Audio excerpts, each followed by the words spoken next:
Frazier and Maestro Styles, you know we got one. Right back like we left something. We don't duck smoke, we want all of it. So line them up, Trey sharp with the blade, you know we sizing it up. I'm quick to catch the fade, you know Styles making the cut. Cause we coming out clean every time that we showing up. It's gonna be called The Barbershop. Yo, what up? Welcome back, folks. It's a brand new episode of the Barbershop Sports Talk Podcast. We are streaming live on Twitter, the Facebook page, on YouTube, on Twitch, and on our Instagram account. It's your boy Trey Frazier, and that's the homie Maestro Styles, looking all sleepy over there. Yes, Maestro, sir. what's good, man? What's poppin', What's up, man? Look, man. I'm not high this time. That I can promise you, I'm not high this time. It is just I'm tired as hell. It's been a rough weekend. It's been a rough first day of the week. Work wise, so you know what I'm saying. Yeah. In the middle of all this work, I have released Satori. Me and the homie Andrew Jackson put out an amazing body of work. Shout out to Andrew Jackson. Shout out to Judah, Parabellum Rap, Special Berries, Lee Fatal, Ty Flood, Cool Cow, everybody who contributed to the project. Hey man, if you went to hip hop, I promise you, if you went to rap shit, this is rap shit. You know what I'm saying? It ain't nothing else but rap shit. You know what I'm saying? So I mean, give us a listen if you went to rap shit. Andrew Jackson and Maestro Styles. Satori is now available on streaming platforms everywhere. Go cop the album, people. Some dope music that these brothers is producing right here. I'm about to say, I don't know if you had a chance to hear it or not, but yeah, same goes for you. Yeah. Oh, believe me, I will be tuning in for sure. Yeah. Y'all been putting in work for a while, so yeah. This is a very, very cohesive, good project. If you win the rap shit, that's what I'll say. All right. I will pat myself on the back on the production side. I sang a couple hooks on there for y'all. You know what I'm saying? I will pat myself on the back on this one. Yeah, for sure, man. As for me, it's just one of those times of the year. Kids is back to school. Happy, back to school day for everybody that, started school today. School buses was acting crazy today, but, we got through today. That's all that really matters. Hopefully they fix what's going on with the school buses, and Maestro just left out. I'll get him back in here real quick. Okay. Yo. Can you hear me? Yep, I can hear you now. Oh, all right, cool, man. I don't know what's going on today, but I think we're good. I think we should be good now. All right, cool. But again, happy first day of school to everybody out there, man. Hope y'all have a safe and productive school year for everybody K through 12. And college. Yes, and college too. Trying to make something of themselves. We're praying for a productive school year and a safe school year, more important. Yeah, for sure. A couple things before we get started, man. Shout out to the homie Cris Style from the Cris Style Mal Podcast. He came by, came by the show earlier this year, talking Chiefs, and his co-host Mal will be coming on with us tonight. He's a big-time Vegas Raiders fan. And since we're in the middle of doing the NFL division preview series, this week is the AFC West, where we could talk about what's going on with the defending AFC champs, the Chiefs. Raiders made some moves, Broncos and Chargers. We'll talk about all those teams, and, he'll come by in a few minutes to talk about, the newly improved Raiders. And we'll see if it translates to the field, and we'll get his thoughts on, what to expect and, what his expectations are for the Raiders as well as for every other team in this division. So, can't wait for that conversation. Also, folks, as we've been talking about for a couple of weeks now, This is the Barbershop Sports Talk Podcast's 10-year anniversary of doing this podcast. And we got a couple things that we want to announce.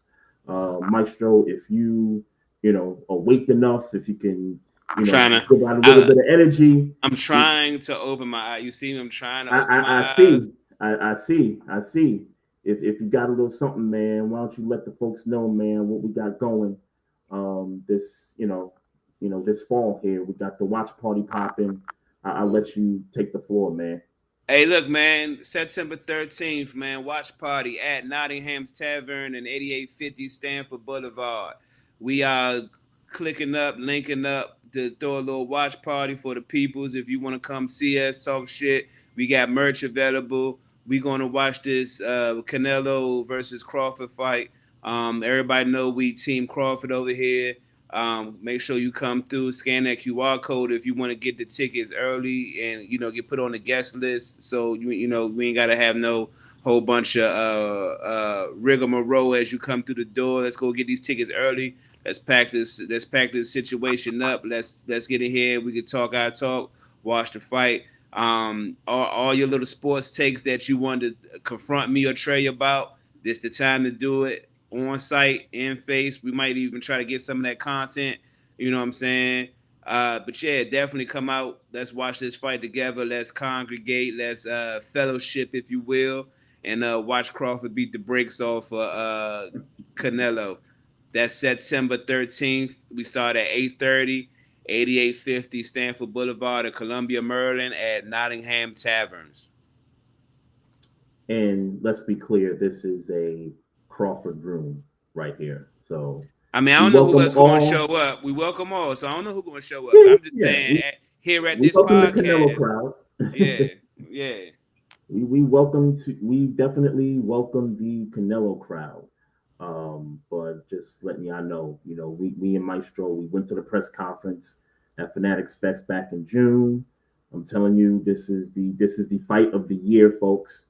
And we want you guys to come out and join us for the fight of the year, in addition to meet and greet with yours truly, talk some shit, talk sports, whatever. Let's flick it up too, man. I know a lot of the folks that they've been on their show locally and all that. Like we definitely need to fellowship. Let's flick it up. Let us know that it's a real situation. I mean, we talk to a lot of these folks on this podcast and on the internet, but that face to face, that hit different. So definitely get your tickets and let's chop it up. Yep, let's do it. Let's do it, man. Just a few other things that we want to promote in addition to the 10-year anniversary stuff. And like I said, we're celebrating 10 years the rest of this calendar year. So we definitely got some products in relation to the 10-year anniversary. If you look on your screen, if you're watching on any of our platforms here, we got a QR code, folks. We got some short sleeve t-shirts in black and white. We got extra large. We got double X. We got large. Go copy one of these t-shirts. These are limited time t-shirts. We only got several in stock. If we run out, there's no way you're going to get any more of these things. So make sure you go cop this. It's an exclusive shirt, limited time. You'll be one of the ones to say, hey, I got this limited time t-shirt. So want to make sure y'all go ahead, scan that QR code. And we got some good stuff. We also got some other merch here, folks. I'm rocking the hat. The homie Mike is rocking the same hat here also. New era snapback joint right there, $40. Scan that QR code right there, folks. It's a good hat. It's definitely a good hat. Mine a little bit worn out, but I wear it a lot. So that's how much I love the hat. So go ahead, copy the fresh one, scan the QR code, go get you one. And then we also got the red, white, and blue joint right here. This snapback trucker hat right here, also $35. Scan that QR code, folks, and enjoy the store. It's a brand new, Shopify merch store with all of our stuff there. We're hoping to get some more products on there as well. But for now, we got the hats, 10-year anniversary t-shirts, and then also the tickets to attend our watch party for Canelo and Crawford is on our Shopify account as well. So, and we also this on Eventbrite also for the folks out there that like to use Eventbrite. We got the event there also. If you want to get your tickets there, you can get your tickets there as well. So just want to throw that out there. What you got? And also, I was going to say also, make sure when you come through, we're going to have the shirts on deck. We're going to have the merch on deck. So if you want to get it, yes, sir. See us, cop some merch. We got that. We'll have that at the venue at the fight party on September 13th. I don't know. Speaking of fights, man, I think we need to go ahead and get straight into it while we're talking boxing. Yeah. By the way, hats. Those hats I just showed. Those hats will be live present at the watch party as well, in addition to the 10-year anniversary T-shirts. Yeah, so, I just like I said, all merch, all the merch we pushing it will be there. Yep. Tank Davis is not fighting my man's. He's fighting Jake Paul. And forgive me. Forgive me. My man's name is losing me right now. Just chalk it up to me being tired as hell. Mm-hmm. But obviously we were expecting a rematch with Tank Davis, and I don't know why I'm losing my man's name right now. Lamont Roach. Thank you, Lamont Roach. But we was all anticipating a rematch this year, and we are not getting that. We are getting a exhibition. A money grab. Yeah. Which I'm not, look. I get it, but I get it, but I'm not happy. But, I'm not happy. Yeah, none of us are. None of us are excited about Jake Paul and Tank Davis. Look, they're two big names. I get it, but I'm not really excited about it. When there's a rematch on deck, that's what gets you excited about an upcoming fight. And this was supposed to be September. Was this rematch supposed to be September? Last time I had heard something about it, mm-hmm. It was around September, October. Last time I had heard something about that, the rematch.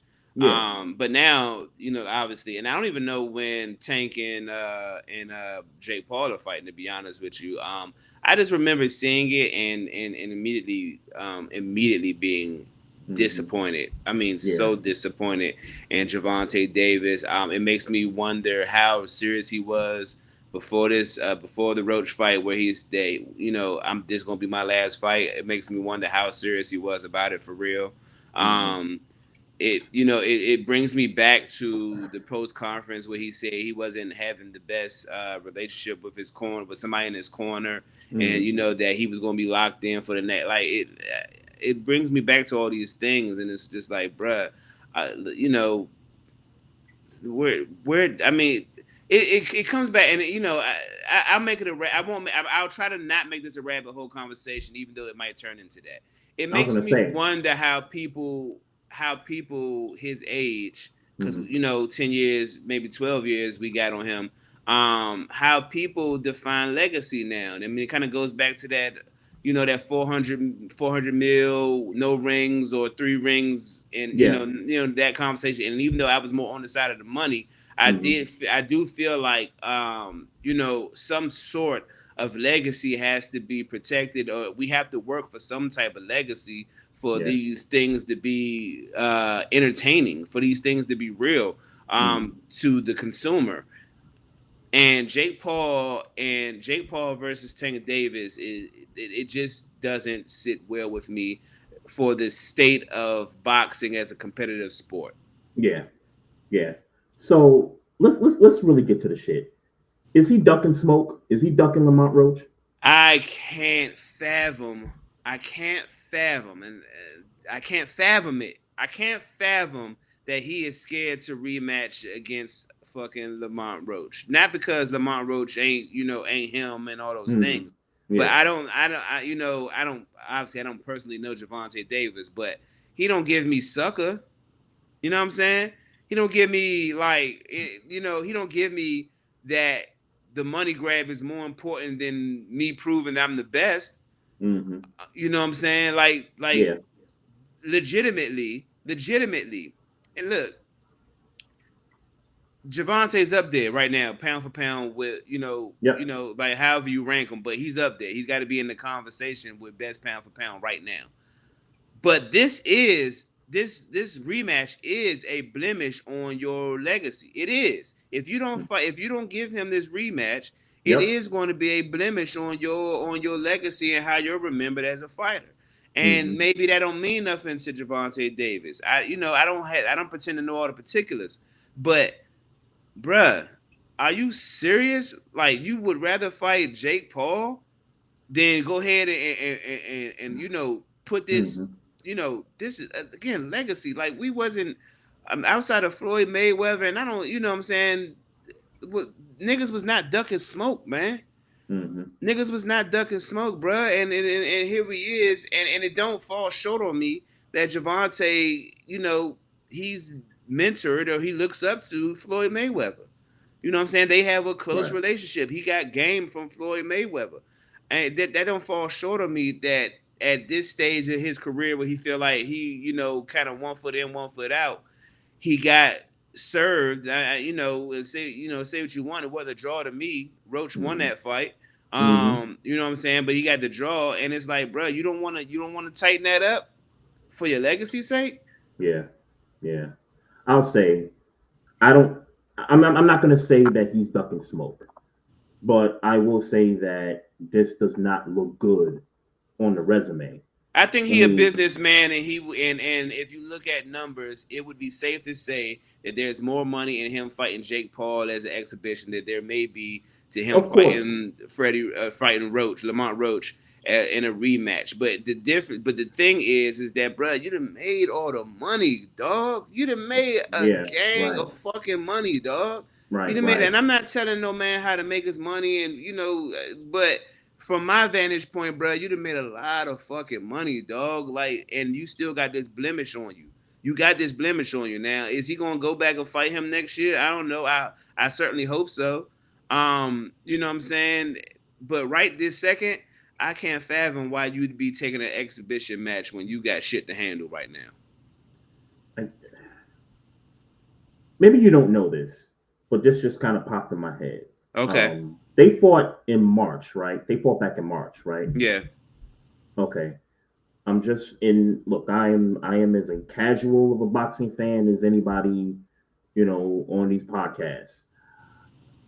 Has there ever been a rematch this close to round one of the match? We're talking what, 6 months ago? 6 months ago at this point? Yeah, I don't know, Trey.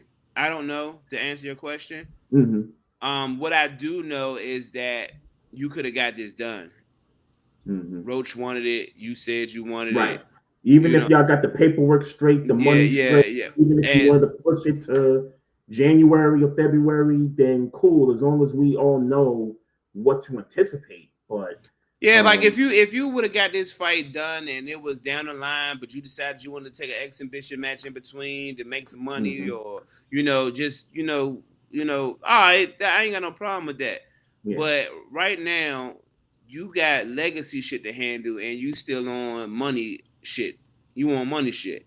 And like I said, I'll be clear. I can't tell no man what to do in his life and what kind of decisions that he need to make. But me as a consumer of the sport, this is not a good move for his career, and this is certainly not a good look in boxing to me. It's just not a good look to me, bro.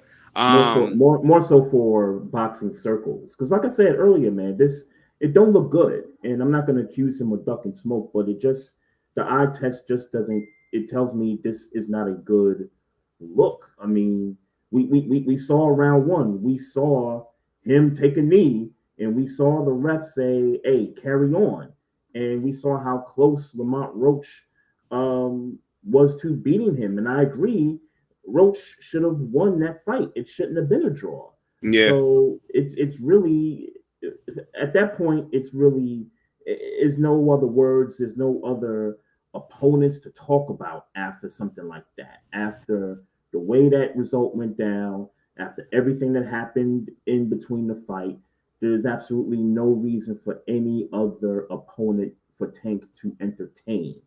It's Lamont Roach. is Tank Davis Part 2. That's what the people want. That's what boxing wants. And I'm sure that's what Lamont Roach wants. If you're a competitor, that's what you want. You will get the people what they want. And it sucks that we're not going to get it. Jake Paul. Yeah. Come on. Yeah. Come on. Yeah. I don't know what's going to happen in the future. Yeah. Yeah, I'll say yeah. Sure. I just hope it ain't too late. I just hope it's not too late. Like don't give me Floyd and Pacquiao all over again. Don't give me that. Okay. You know what I'm saying? Don't give me that again. Just look, if you want to fight, this needs to happen Paul, in 2026. That's what we're saying. This needs to happen. If it's not going to happen in 2025, it for certain needs to happen in 2026. ASAP.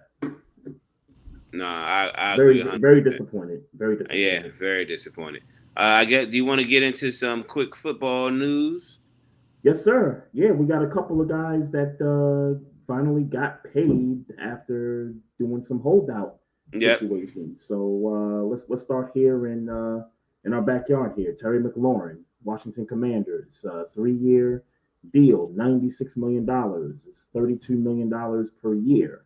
Mm-hmm. Congratulations to him and congratulations to the team. Yep. For finally getting that done, and now they can move about their lives and go about being able to prepare for the Giants in week 1. So yeah, congrats to Adam Peters and Magic and Josh Harrison, those guys for getting this deal done. To McLaurin and his agent, and his family, congrats on getting that payday, man. That well deserved. Well deserved. McLaurin has been, he's been through some tough stuff with this organization, with the previous ownership group regime, whatever you want to call it. And he certainly deserves to not only be compensated for going through what he's gone through with this team in the beginning, but, continuing to produce. And I think if the Commanders are going to have Super Bowl aspirations, Terry McLaurin has to be a part of that, a big part of that. Yep, 100%. 100%. I second everything you're saying. Did not. I guess him and DK Metcalf's contracts were comparable. Like I think he was short $1 million from DK's contract, even though rumors said that he wanted to make more than DK Metcalf. Like that's where he felt he was. But like I said, man, anybody gonna scoff at $32 million a year. Congratulations to him. Congratulations to the Commanders. And get on the field and do what you gotta do, man.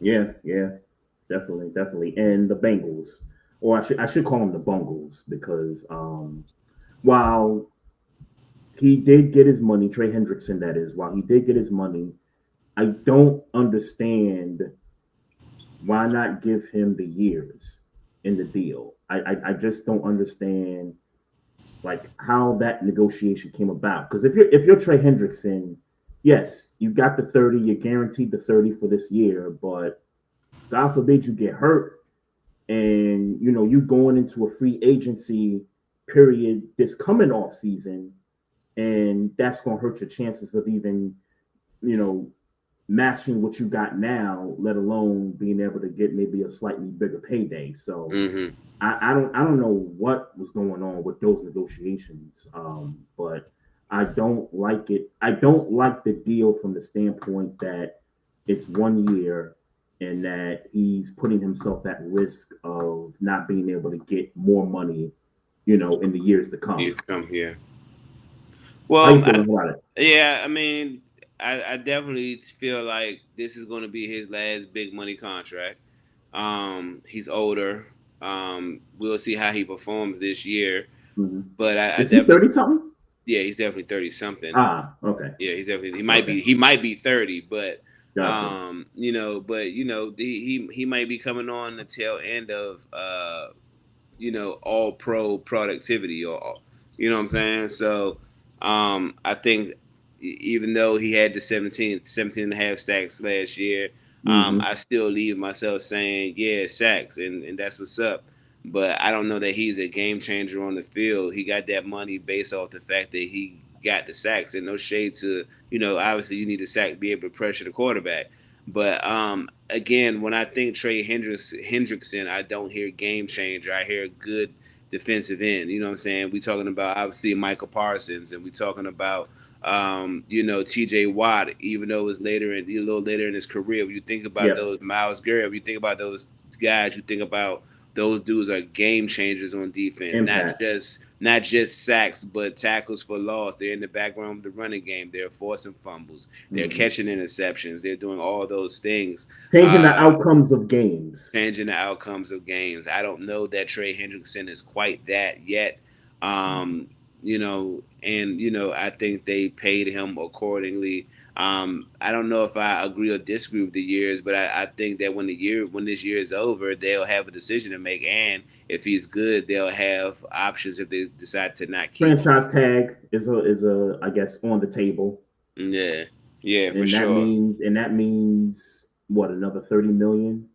I don't know what defensive ends are going for, but I don't know, I don't know either. But I mean, I guess it just depends on how the Bengals want to move. But I mean, look, this defense wasn't good last year. It wasn't with good. him in it. With him in there. it. This defense wasn't good. I'm sorry, bro. I get you made individual numbers. You got individual numbers, and you should be compensated for individual numbers. But I mean, in the overall grand scheme of things, congratulations, you got your money. But sure. I don't know if you need the years if you're not going to be a game changer. We might not need you. There's no other way to slice it. We might not need you next year.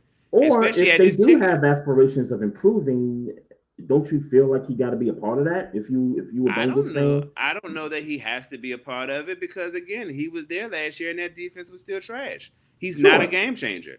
So you telling me? So if you go out and try to get a game changer, could you find a cheaper guy to replace Trey Hendrickson and maybe he doesn't get 17.5, but he gets 11.5 for cheaper?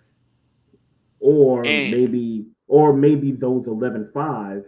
Maybe 8 or 9 of those changes the outcome of games.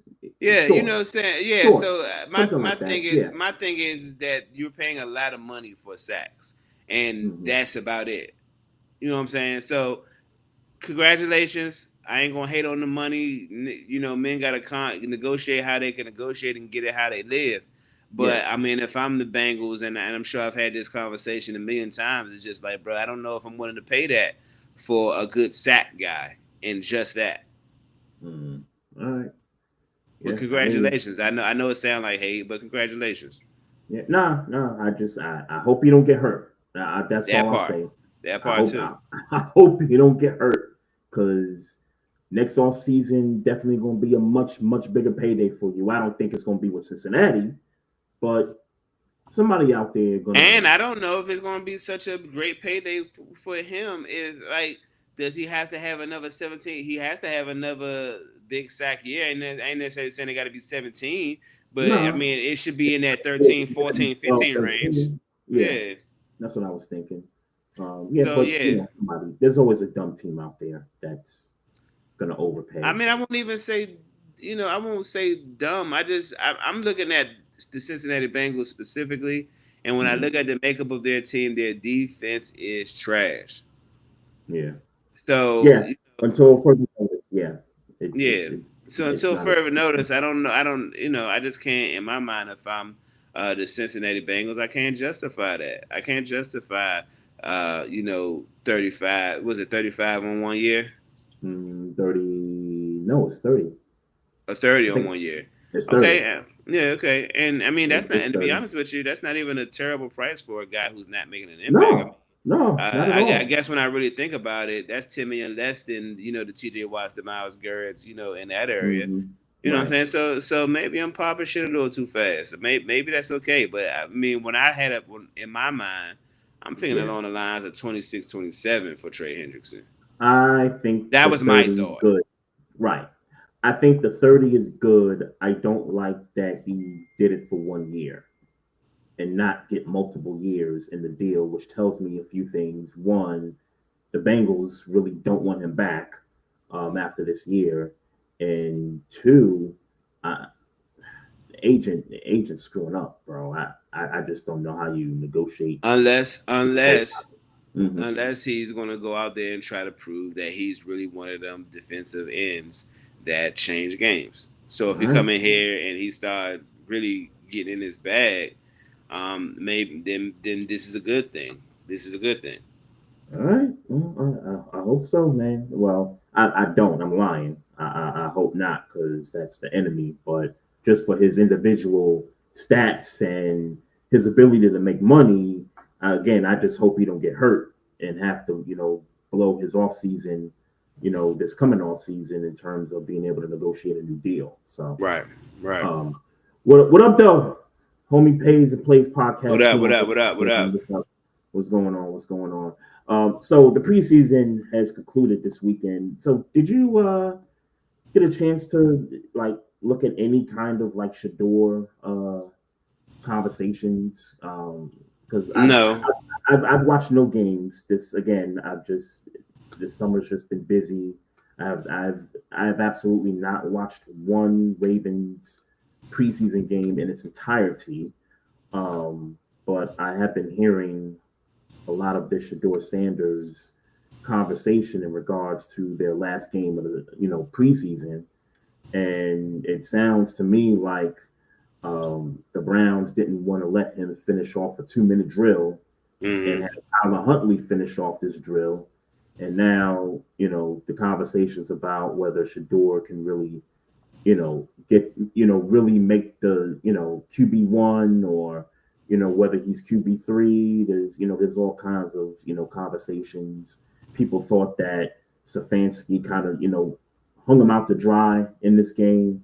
I'm not sure. I didn't watch the game, but I'm just watching people comment as a result of what happened in the preseason game. Look, I'm with you, man. He's the best quarterback on that roster right now, and I know Joe Flacco is getting the start week 1. Dylan Gabriel is most likely going to make the roster, and Shador should be on this roster. It should be those 3 guys. We know Deshaun is going to be on IR, so he's not going to count in the 53-man roster.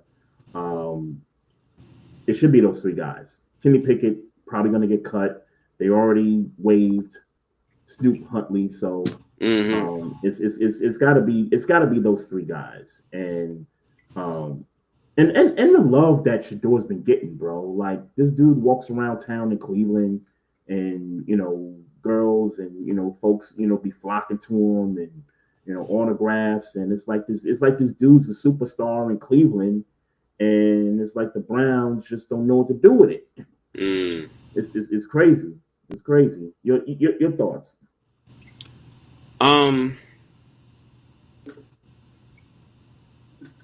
My thoughts. I honestly, Trey, I kind of agree with you, bro. I think you kind of hit everything on the head. To be honest with you, I feel like you said that perfect, bro. Yeah. Hopefully, he gets a chance in this regular season. I'll say that much. Here's what I guess, and here's what I'll add without, I guess, trying to push this, saying the same thing twice. Shador Sanders should at bare minimum be the second string quarterback based on what we've seen so far. Joe Flacco is Joe Flacco. We know that he's the more experienced. He knows how to, he knows when it's time to make a play, and if it ain't there to check down, he knows there ain't no excitement or lack of experience there. He, for the most part, is going to do the job to the best of his ability for 2 or 3 weeks before they realize, all right, bro, it's time to make a change. Yeah. That's it. You're not winning games. And then in which case you should start Shador based on what he's done in the preseason. But they go ahead and go with Joe Flacco. Go ahead and give him his couple of games before he fall off, and just be the Cleveland Browns like you normally are. Yeah, there you go. Just it's like the gift that keeps on giving is when they always mess up a good situation. That's a fact.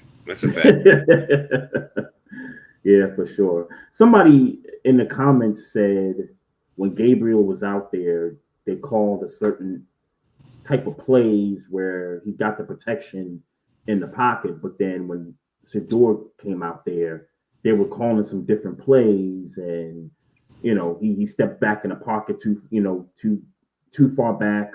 Took a few sacks. Didn't look good. Which, look, it's accurate if you analyze what you saw. Yeah, it looked like he didn't play well, but you can also say he wasn't set up to play well either. If you're gonna call those same plays and protections for Dylan Gabriel, then you should be calling the same plays and protections for Shador Sanders. I mean, just when it's applicable, you know what I'm saying? I won't go that far, but sometimes it's applicable to, make sure you protect your quarterback.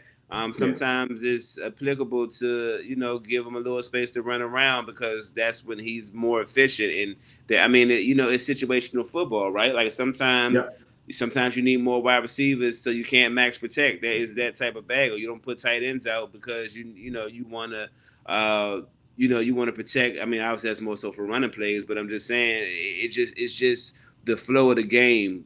So I'm not going to totally put that situation as far as play calls and slide protections, how they're doing that with Gabriel, and in comparison to Shador, that they're doing anything malicious. What I'll say is that regardless of what they did and how they planned on doing it, Shador, in my mind, has proven himself to be the number 2 quarterback.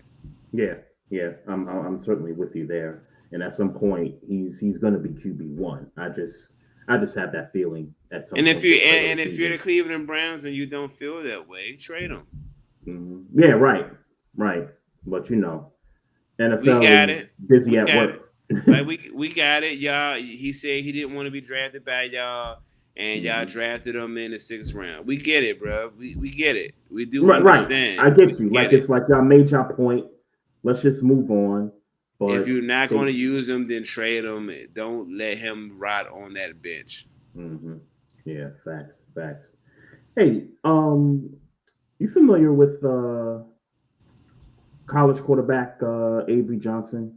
The story with his dad and his brother over the weekend. No. So college football season started, in case folks didn't know. I didn't even realize it, but Kansas State and Iowa State, there was a game a few days ago. Kansas State, they lost the game 24-21. But this video of Avery Johnson, and again, this is no relation to the basketball Avery Johnson. This is somebody else. Yep. This guy's dad and his brother end up in this fight, and it went viral. I'm gonna try to pull this up for you real quickly here because. But this is the dad and this is the brother. Right after the game, right after they lost.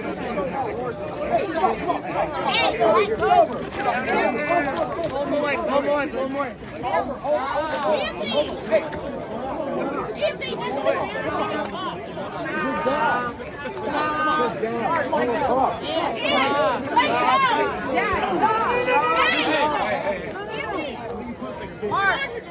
So all that to say is, and I don't know why they fought. I don't know what started it. I don't know why this happened, but I gotta tell you, if you the dad, it's out of bounds for this one. You just gotta be aware. You just gotta have awareness around you that you got a kid quarterback that's a star on this Kansas State team, at one of the leading positions in college football. And for you to get caught on video fighting your other son, that not only brings bad intentions and bad publicity to you and your family, but it brings bad publicity to your son who's, trying to play quarterback and is hopefully one day going to be an NFL star quarterback. This kid's a junior, by the way. Yeah. So he's certainly eligible to be draft worthy this coming off season. So, Papa Johnson, this is not a good look. Not a good look at all. Yeah, not a good look, man. And we wish he would defer from such behavior. I don't know if he was off the drink or whatever. But yeah, we definitely would prefer you to defer from this type of behavior. You got somebody that's trying to change the trajectory of your family tree, and you out here on that bullshit. We ain't got time for that.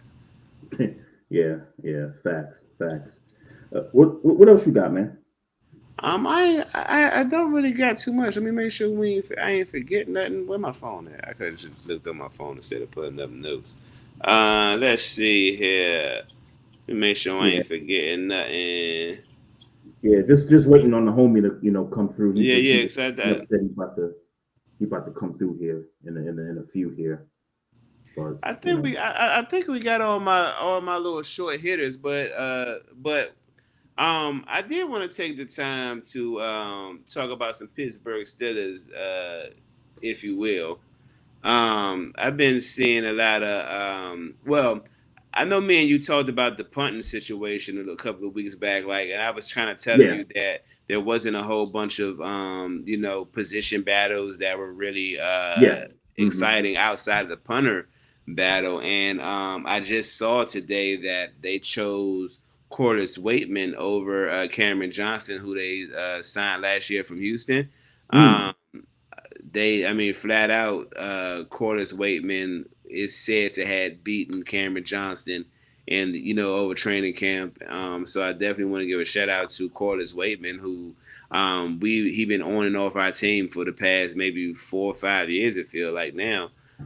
So to lock in a situation, lock in a spot on the team, and beat out who was known to be a very good punter in Cameron Johnston. I don't know how he fared since coming back from injuries, but I mean, that dude was a very good punter before he got injured. I think it was week 2 or week 3 last season.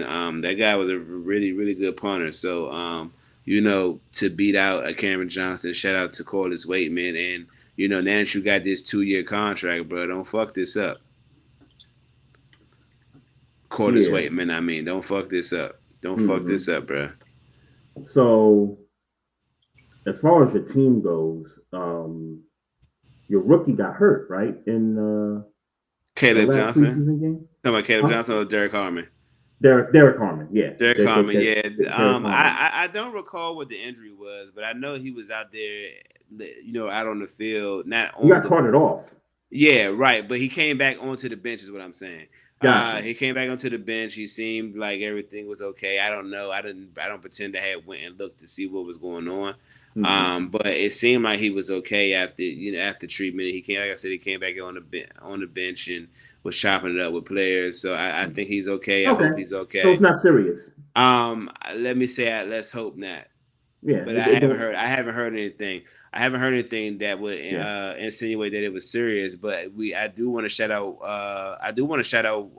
Yaya Black, YA Black. He fifth round defensive tackle who has been showing his whole ass the entire preseason. So shout out to Yaya Black or YA Black. I know it's one of those. You pronounce his first name one of those two ways. Shout out to him for killing preseason and look like he's definitely gonna get some be a rotation in the defensive line. So shout out to him. Yeah. Well, I mean that's good that nothing serious there, or it doesn't seem like anything serious there, because I mean the way social media was going, right, when that went down, it was as if something really bad really happened to him. They carted him off and stuff. But if it's nothing, that's going to keep him out from, week 1 or week 2, then, that's perfect for the rookie. So, so shout out to him. Let's get the brother in here. Yes, sir. We got the homie right here, Mal from Cris Style Mal Podcast, which you can find on YouTube every Monday. 12 o'clock Eastern time. They're West Coast based podcast, and we had Chris on earlier this year, so now we got the other half of their podcast on with us to preview this AFC West division. So, hey man, Mal, appreciate you, bro. Yes, sir. Hey man, appreciate y'all for having me on. My apologies for being late, man. That traffic coming back in from Cali was crazy, bro. So my apologies for that, bro. But thank you for having me on, man. Yes, sir. Yes, sir. All good. So we always got started off this way, more. I guess we got Cris' side of the story of how the podcast started, man. So I guess it's only right that we get your version of it. Yeah, man. You know what I mean? So, me and Cris, man, we work in the same building together, man. And I just remember, man, one time he came in, man, we just kind of sparked a conversation, kind of got to know each other. He seemed like a really good brother. And we kind of, started talking about sports, and, he brought me in about his Chiefs fandom. I told him about, how I was on the Raider Nation side, and, he called me, he did a podcast, and I kind of had a conversation with him that I had a couple other friends that I was trying to start a podcast with, but through some unfortunate circumstances, it was never able to, kind of pop off or kind of go to the vision that we kind of wanted it to go to. And then, we kind of just, he kind of brought it up about maybe possibly, putting our brains together and possibly doing a podcast. And, the rest was kind of history, man. You know what I mean? I think the energy that me and him had, and, the friendship that we kind of grew, we both knew we were two good brothers that love to talk about sports and music and other kind of things, man. It just seemed like a natural, partnership, man. And I think everything's been, at least on my end, everything's been great. You know what I mean? Hopefully Chris feels the same way on his end, man. He's a good brother, man. Yeah. I really love that dude a lot, man. He's definitely like a brother of mine. And I'm glad we can, do this journey together. Yeah. So y'all kind of doing like what we do, because y'all got teams that's rivals, and y'all on the podcast together. Me and Maestro, I'm a Ravens fan. That's, he's Pittsburgh over there. So we kind of doing, similar things where, we got teams that's just enemies, but, that brotherhood is, real important there. So, right.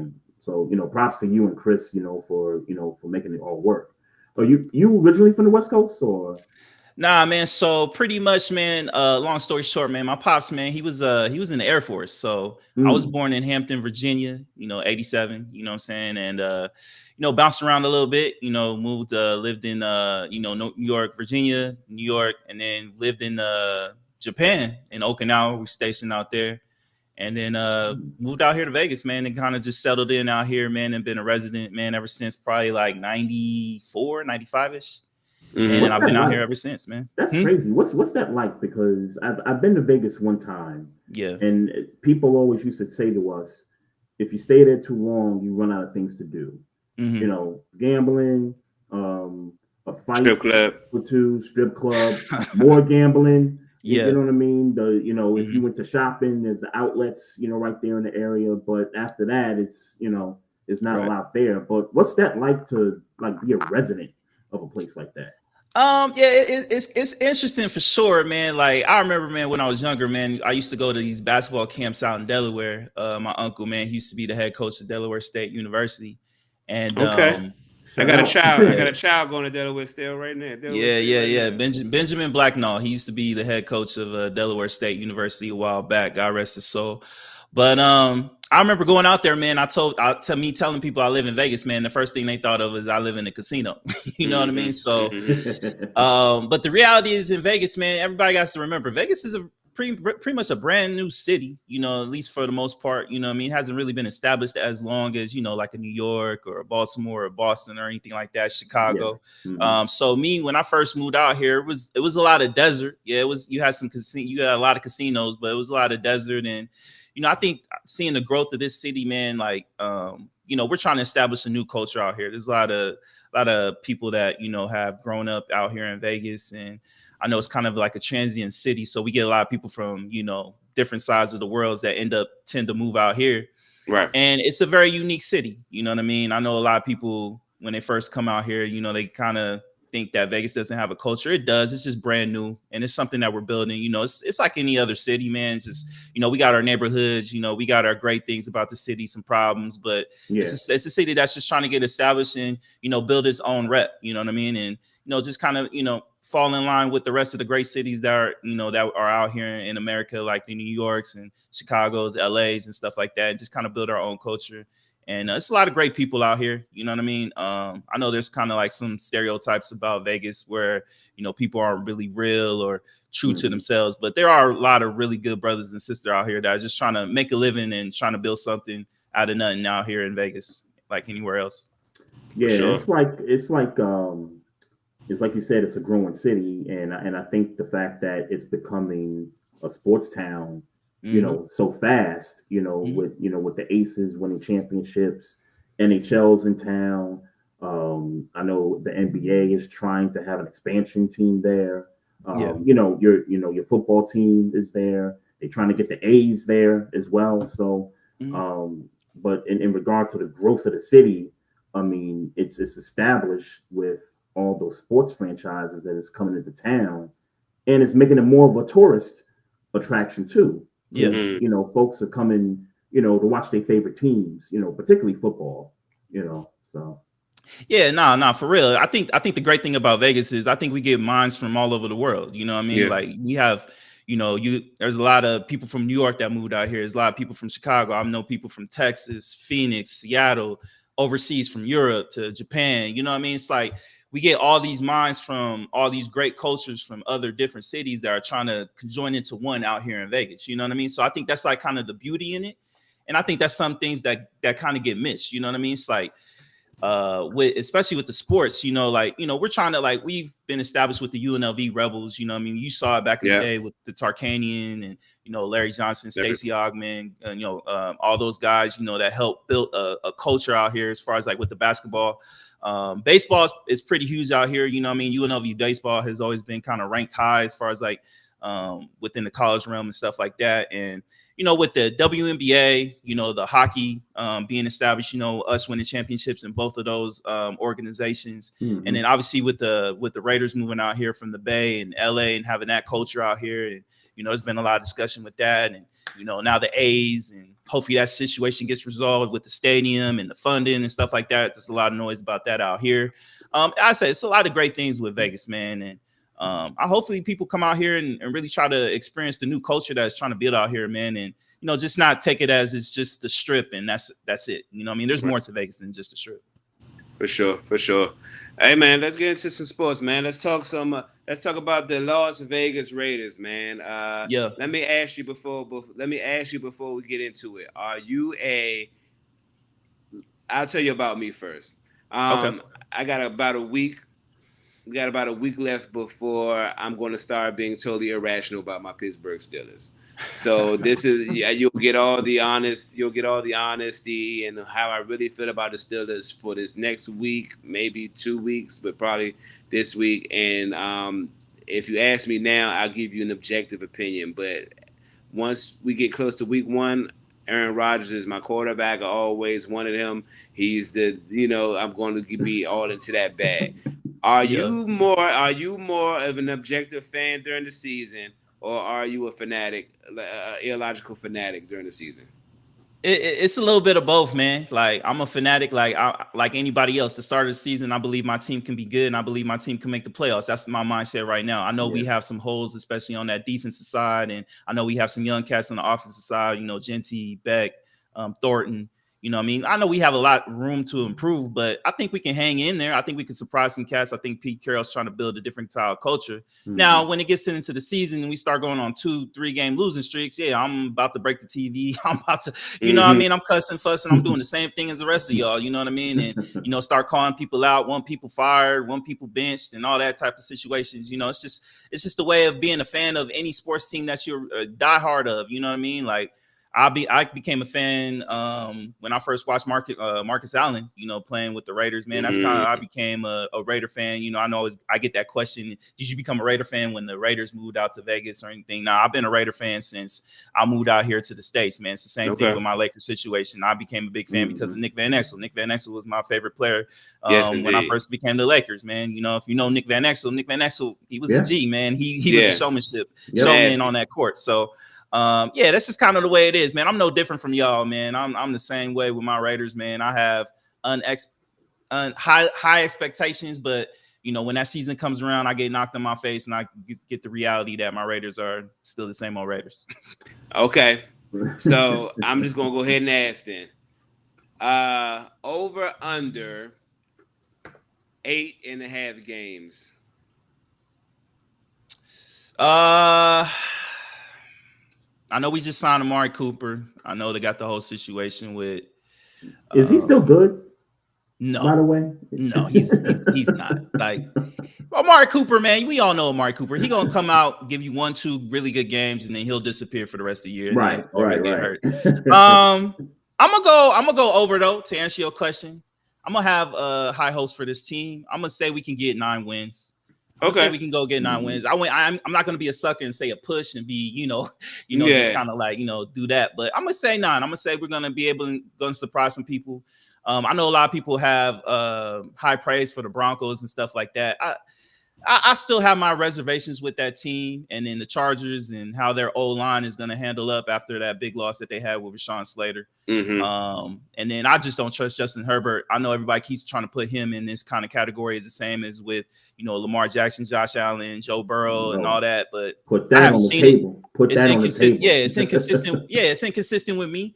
You know what I mean? And then on top of that, when we go up against the Chiefs, even when we had terrible teams, I think we've been able to handle our own and go in and surprise the Chiefs and win some games that we shouldn't have. So when we finally have a decent quarterback as Geno, I know a lot of people like to talk mess about him, but he's been consistent. His stats have been proven that he's at least a top 10 quarterback, maybe even top 12 in that range. You know what I mean? Where, we've seen quarterbacks, like I'm not the biggest Eli Manning fan or Joe Flacco fan or anything like that, but we've seen those guys be able to take their teams and get to a Super Bowl and and even win a Super Bowl. So why can't Geno? I love Max Crosby. I think Max Crosby is one of the best defensive ends in the game. Yeah. I like the young cats that we have. I think Genty can be amazing. That was a slam dunk in the draft for real. Yeah, for sure. This is probably the first draft in a long time with my Raiders that I've actually approved. I had a couple questions when they kind of moved back a little bit too much in that second and third round because there were some cats I really did like. I really wanted us to grab a Will Johnson because I think he could be really good. I don't know why he slipped up. I know he had that knee injury, but I thought he was one of the more elite cornerbacks, especially in college. We kind of saw it with him in Michigan. So those were kind of the cats I kind of wanted to see.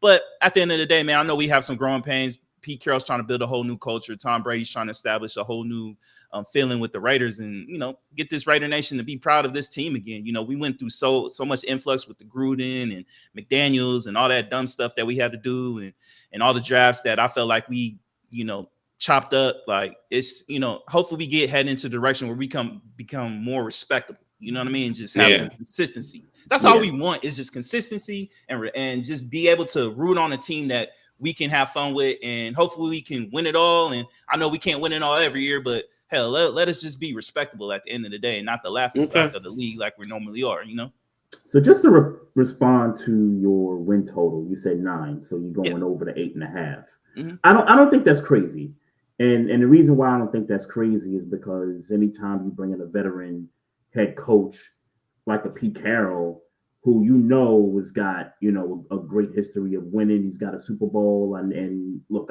every time we talk Pete Carroll on this podcast, we always got to bring up the Marshawn Lynch not giving them the ball in the Super Bowl. We always got to bring that up. This is a blemish on the resume, but he did win a Super Bowl the year before that, and he's had plenty of winning seasons.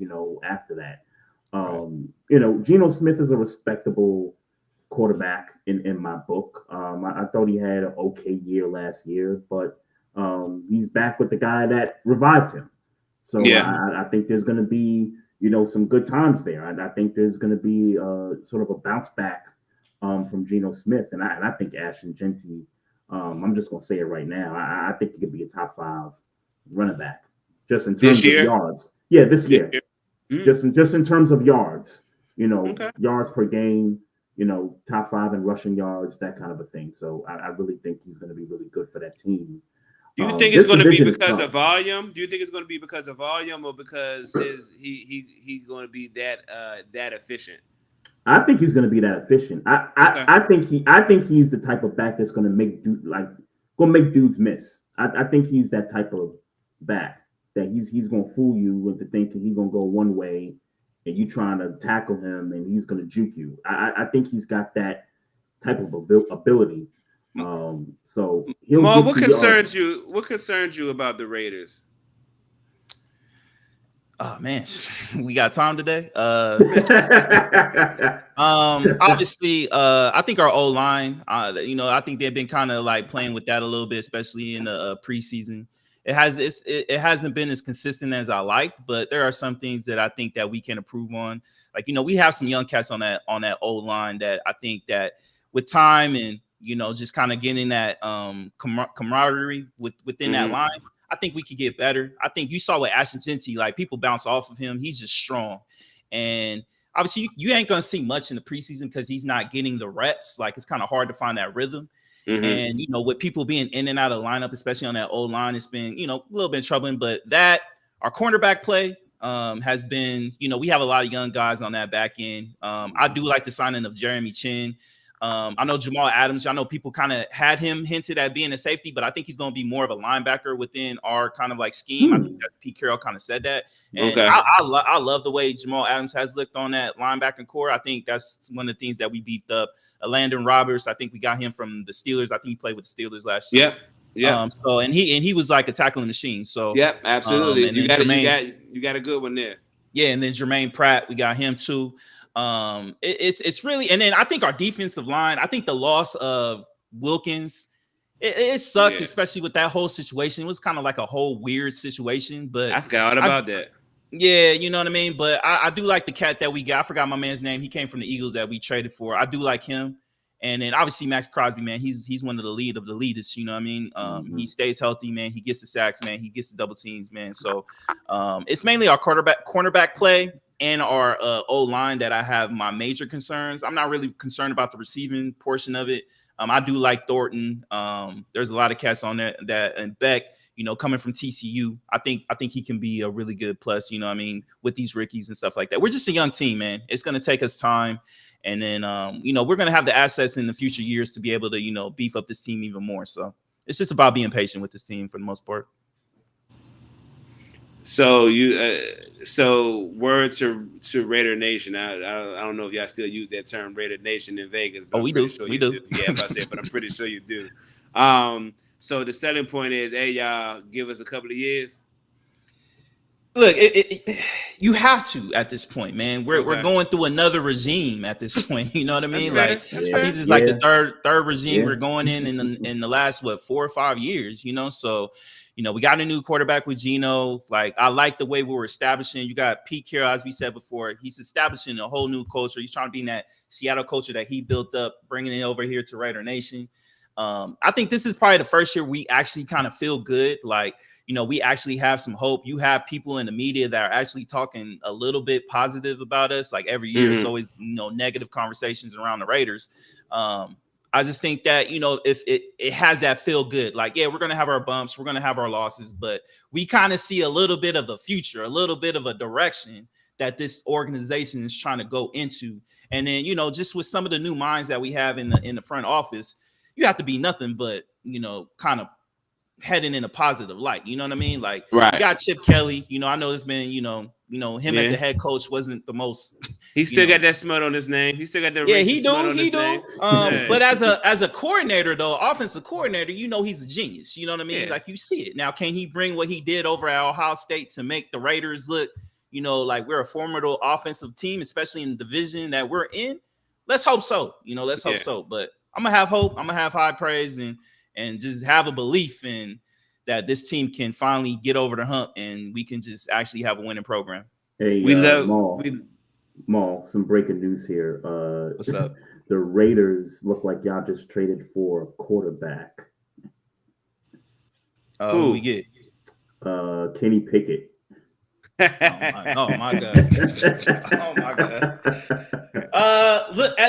For backup situations, I'm not really mad about that because absolutely. Ain't no Connell broke his wrist the last preseason game, and I think he's gonna be out for at least 2 months. So, can I be mad about Kenny Pickett being a backup? No, I can't be mad at that. You know what I mean? It's not like he's gonna be our starter. But is it gonna move the needle or anything? Nah. But I get it. Yeah. But. Maestro, it's like I said, the Browns, they weren't going to keep Kenny Pickett on. I think we all agree that they weren't going to keep even though the GM last week was talking about, we might keep all 6 quarterbacks, but I mean, like you said, way. they're not going to do that. That Browns team is, I don't know what they doing over there. They like, you know what I mean? That's I have no fine. idea. They're the gift that keeps on giving, man. They can keep fucking up. That's fine. They can fuck up all they want in the AFC North. So I'm Well, cool. which I have a question. What's y'all thoughts with the whole Shador Sanders thing? You know, I mean, we kind of saw everything that's been happening over the past weekend. I just feel like he's the best quarterback on that roster. Mm-hmm. But I think we all knew that Joe, being the vet that he is, that he was going to get the start week 1. So there was no surprise there. But I feel like he's better than Dylan Gabriel. He's definitely better than him. So this whole talk about him being QB3, QB4, we were just talking about it before you got on here. That last preseason game where they didn't let him run the 2-minute drill and they let Tyler Huntley get in there and run the 2-minute drill. That told you a lot of things to me. And then when Gabriel's in there and they're calling plays, they're calling certain protections to, make him look good. And then Shador gets in there and they're calling all types of other stuff that's not helping him be successful. So they really trying to play with this guy, man. You can't look. The NFL, they love to tell the story of these guys when they come from impoverished, communities, hoods, and single parent situations.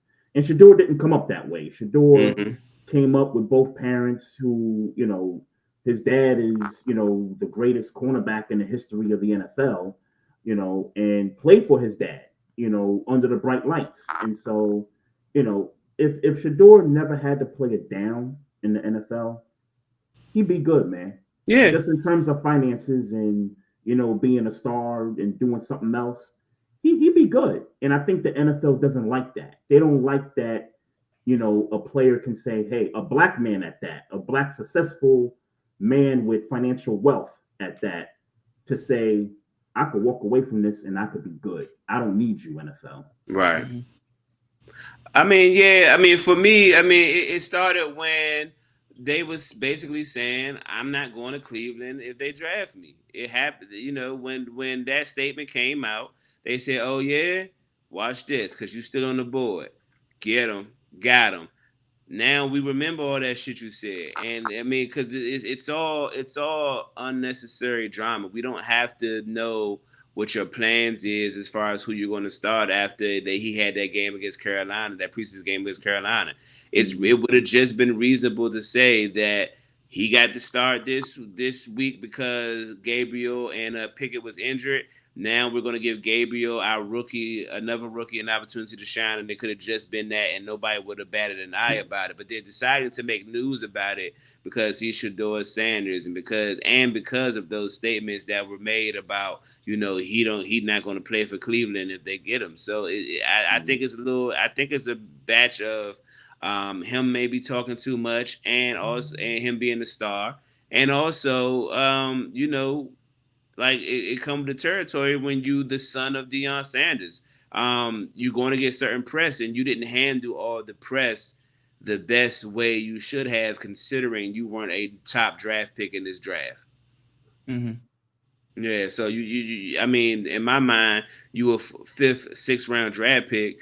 Hey, bro, just I know they asking you questions because you're the son of Deion, but be a little bit modest. Be a little bit modest, just a little bit. I ain't saying you him, and you should let the world know that. But it's just certain things you just don't gotta lock in on. Like they ask you certain questions, you ain't gotta lock in on them like the way you locked in on them. And your faith and confidence, if you believe in that, come from God, and you should show it. But at the same time, sometimes that shit ain't helping. You ain't in a right. That shit ain't helping. And I think they're making it difficult for him because of his position, because he don't have to play football. He just choosing to play football because that's what he want to do. And so when you playing a sport because you just want to play a sport, you don't have that same hunger. So you don't have to acquiesce to the certain trends and certain rules, unwritten rules that you would have to if you was hungry trying to get this money. Right. So I think they treated it accordingly. They treat him accordingly. The league likes them when they're hungry instead of when they. Well, yeah. Like imagine. I mean, it appears to be this way. I'm literally just playing football for the love of football, not for no money, not because I need you. You know what I'm saying? I just like to play football, and and that's why I'm here. If I'd never played a down, I'm fine. So literally, this is all about love. Right. Yeah. No, I feel you. And Maul, and before you go, I wanted to bring this up too, because Eric Dickerson a few days ago brought a theory to light that on draft night, that the league felt like the Browns owed them for the Deshaun Watson fully guaranteed deal. Basically saying, hey, you owe us for this one. This is what you need to do to owe us. Go take Shador in the 5th round or in the later rounds, and we're good. Yeah. Maybe. I believe it. Maybe, because I think more and more as time is going on, like the NFL conspires against a lot of stuff. They did it with the whole Rams situation when the Patriots shot their whole video and they burned that tape. We saw the whole thing with Spygate. We see the whole thing with this situation with the NFLPA when Deshaun Watson, they didn't want no one, they co-conspired trying to get no one to do all these deals. Lamar Jackson, when Lamar Jackson, because of the Deshaun Watson thing, they didn't want to give these quarterbacks full guaranteed deals. You know what I mean? So I think more and more we see that the NFL conspires against its players. You know what I mean? We see with the owners and the players in these contracts. We see the whole situation with Michael Parsons and Jerry Jones right now. Yeah, they tell us to our face every time that we don't care. We're going to do what's the best interest for us in our pockets. And if y'all find out, we'll make some excuse, some legal term that, gets us off the hook and get through. But because they can. Because they can. And on top of that, the NFL Players Association is one of the worst associations out of all the sports leagues. They don't fight for nothing. This is why I think,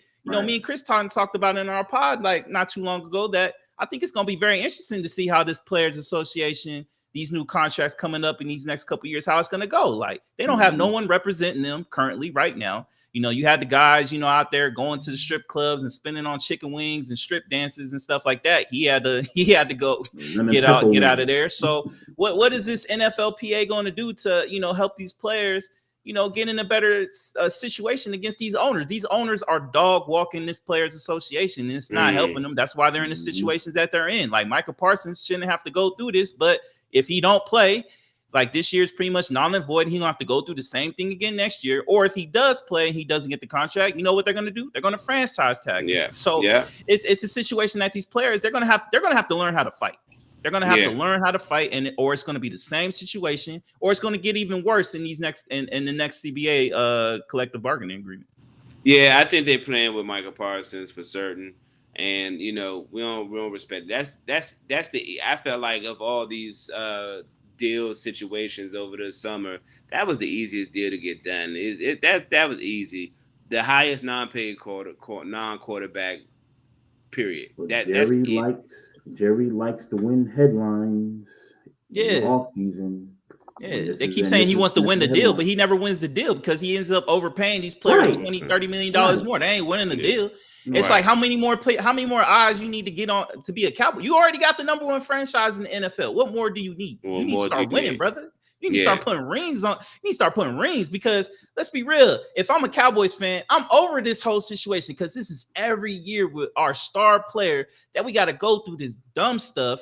Like, bro, what are we doing? Michael Parsons should be getting ready to play the Philadelphia Eagles next Thursday. Yeah. Now we're over here seeing him talking about him laying on a medical bench, pretending to be asleep. Like how does that help your football team? It doesn't. You know what I mean? Jerry's loving every bit of it. He's loving every bit of this. But it's going to be that one player that you piss off that's not going to take. It's like, bro, I don't want to play for this organization. If you're a free agent, why would you want to play for this organization? They're gonna you want to be a Cowboy? You want to have a star on your helmet? Kickoff night. They're going to listen. This is what's going to happen. They're going to give them the bag opening night. Right before they take the field. They're gonna have money bags on the field, like or a publishing clearinghouse check talking about, this is his contract. They'll do still, that'll definitely be the next step. Probably for sure. I expect it Wednesday night at midnight that Michael Parsons signed to be the richest non-quarterback player ever. I expect that.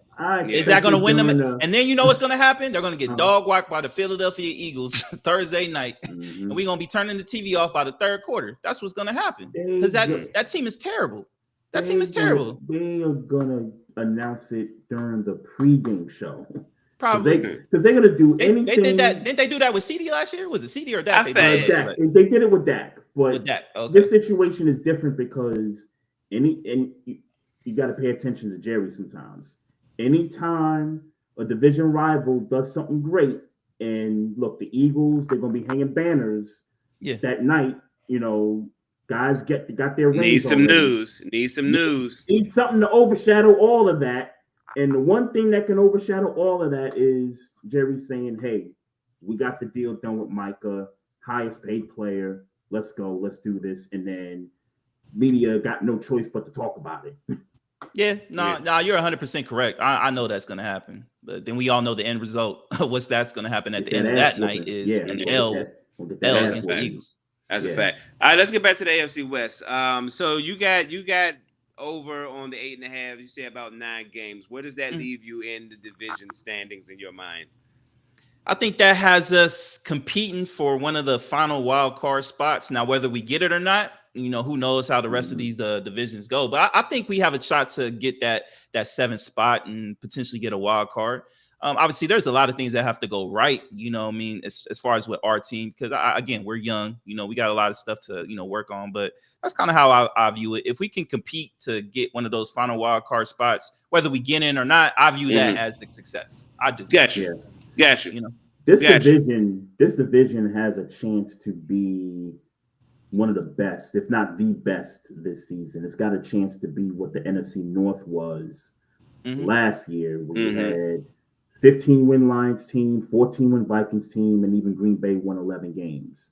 I mean, when you look at the West, defending AFC champion Chiefs is there. You know what you're going to get with Mahomes, the Chargers, and Jim Harbaugh, and Justin Herbert, who I think is a good quarterback, but he's not in that top 4. Not when you lose in the AFC South teams in the playoffs. I think with Justin Herbert, what we confuse is that we all believe he has the arm talent to play with Joe Burrow, Josh Allen, et cetera. But the problem is that if you don't put it on the field, you just you don't put it on the field. You lose into AFC South teams in the playoffs. I'm with you 100%. Just for perspective. I'm with you 100%. He hasn't put it together yet. No matter how much arm talent he hasn't put it together yet to be even mentioned with the likes of Lamar Jackson, Josh Allen, Joe Burrow, those types of quarterbacks. Right. Yeah, he don't stay healthy either. That part. That boy, it's like clockwork. You know what I mean? Like he's bound to get hurt. Like hopefully he doesn't. I don't want to see anybody get hurt. That's just been the story of his career. Like you know what I mean? Like they'll start off strong, but then it's like that. The injury bug with the Chargers is like routine at this point. You see it with Rashawn Slater. You see it with their running back core to a degree. Like I do like Omarion Hampton. I do like him as an addition to that team. You still got Joe Alt. I think he's gonna move to the left guard or something like that. Yeah. And then that defense could be, it has its waves. Like it has names on that defense, but I feel like they've been inconsistent as well. You know what I mean? It's just, I have faith in Jim Harbaugh. He's tried and true as far as like turning the program around. Yeah. Right.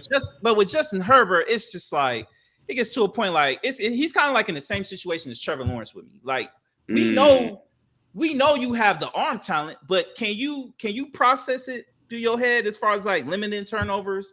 You know what I mean? Not staying consistent, getting the ball down the field, like, things like that, protecting yourself. Like Trevor Lawrence and Justin Herbert, I feel like have a lot to prove this year as far as like whether or not those guys can be in the conversations with a Joe Burrow, a Patrick, which is insane to have a conversation with that because they haven't even shown the consistency with that. I think they're kind of in the realm of like a Dak Prescott, Geno Smith. I think they're in those kind of Sam Darnold's like, they have Baker, they have the talent, but we haven't seen the consistency for them to be able to be on par with the Lamar Jacksons, the Josh. Like we're talking about MVP style quarterbacks. We're talking about guys that we know that if they're on the team, they're easily getting 10 wins. You know what I mean? They should be getting 10 wins. You know what I mean? Like, And I can't say that about Justin Herbert. I can't say that about Trevor Lawrence. Say, yeah, we've seen it, but I also saw you give up a 30-point lead in a playoff and disappear. So,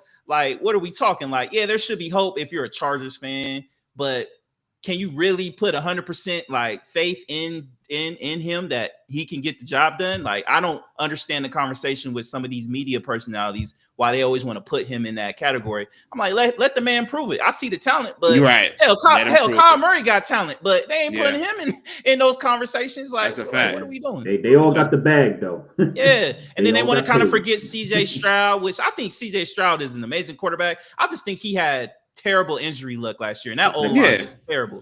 That Texans team is going to be that defense and that offense is going to be so good. I would not be surprised if the Texans made it to the AFC Championship game. I wouldn't be surprised at all. That was my prediction for them last year. I gotta say that was my prediction for them last year, but injury bugs and et cetera. Protection, sophomore slump. Even though I don't really love that terminology, you know what I'm saying? But we'll see about that. We'll definitely see about that. How do you feel about the Denver Broncos? Are people putting a little more sauce on this team than they should be? I do. You know what I mean? Like, besides Cortland Sutton, who do you trust as far as like their receivers? You know what I mean? Like, I don't trust Jerry. Like, I don't trust none of those guys over there, man. I honestly, like, Patrick Surtain and that defense can be really good. I think they got. Didn't they trade Jerry Jeudy? They did trade Jerry Jeudy. That's why I kind of stopped myself. They did trade Jerry Jeudy. Okay. They did get what's my man's name? From Texas, they drafted what's the cornerback's name? Barron, I think. They got him. I'm losing his name, but yeah. But I like that tandem between him and Patrick Surtain. I think that defense can be really good, but Bo Nix, I think Bo Nix is hella talented. You know what I mean? I know Sean Payton. I think Sean Payton is overrated as a coach to me. That's just me personally. But I can understand that. I like, and in the running game, I don't know. Like, I know they drafted who did they draft? I think they drafted RJ Harvey, I believe. To the Broncos or something like that. I could be wrong. And I do like RJ Harvey, but we still got to kind of see it. You know what I mean? I just don't know if that we're going to get the same offensive production that we saw last year. You know what I mean? Like, Sean Payton been out of the game. Bo Nix first coming in. Like, I think there still will be a competitive team. Now, do I think they have a chance to win the division? I don't know. I really don't know. That defense look like it's going to be really good. And by the way, they did pick up J.K. Dobbins off of. I like J.K., but that's another running back that he never stays healthy though. I can't really put too much faith in him. Like, when he's healthy, J.K. Dobbins is amazing. He's amazing. We saw it with the Chargers. We saw it with the Ravens. But again, it's the health thing with him. Can he show us that he can stay healthy? And he has not been able to do that in his entire career. Which one of those teams you think gonna take a slide? Like, between Denver and the Chargers, which team is more likely to take a slide from last year's results? Man, between those two, I would probably say more Broncos to me. Okay. I would probably say more Broncos to me. I know I kind of went on that whole diatribe about Justin Herbert, so it's kind of like eating my words a little bit. But yeah, I'm gonna go with the Broncos, man. I gotta assume, but I gotta assume. Look, Bo Nix had a hell of a year. But first year, we don't. Let's see if he can repeat it. You know what I'm saying? If you're got some tape on him. You know what I'm saying? If you're asking who you believe to be more consistent, I think it's reasonable to say that Justin Herbert is more consistent than Bo Nix, just because Bo Nix hasn't even had an opportunity to prove consistency. You know what I'm saying? So I guess I agree with you from that standpoint.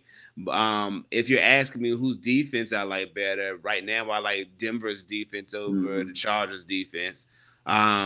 I like the Chargers running game over the Broncos running game. So I mean, I think Broncos are more likely to slide. I think. Honestly, the only reason I'll probably say why I picked the Chargers is because I just think I trust the players around Herbert more, and I trust the head coach more, and I trust the head coach on the Chargers more than I do the Broncos. So all good points. So I'm gonna disagree. I'm gonna take another side here, just from this perspective. Greg Roman, the offensive coordinator, he was with Baltimore for first few years of Lamar Jackson's career. and his offenses really just kind of, wore out. It just kind of wore its welcome out, right? Mm-hmm. And, if you go back to when he was with the Niners, same thing. Offense was good the first couple of years, and then just, it just wore out. There's really no passing concepts consistently in Greg Roman's system. Excellent run game, coordinator, like excellent when it comes to that stuff. But when you're trying to, get the ball delivered and, make those play calls, he hasn't shown that he could do that through 2 stops. So I just think, and maybe this isn't the year where it takes a really huge, nosedive or where to get tired of it, but there is potential for him and his players to get sort of worn down by the concepts of what he, calls in terms of the plays. And then when you talk about consistency, what's the kid that be dropping passes for the Chargers? Quentin Johnson? Quentin Johnson, yeah. Quentin Johnson, yeah. Nigga still dropping passes in the preseason, bro. Yeah, that's real. That's real. I can't even. Yeah.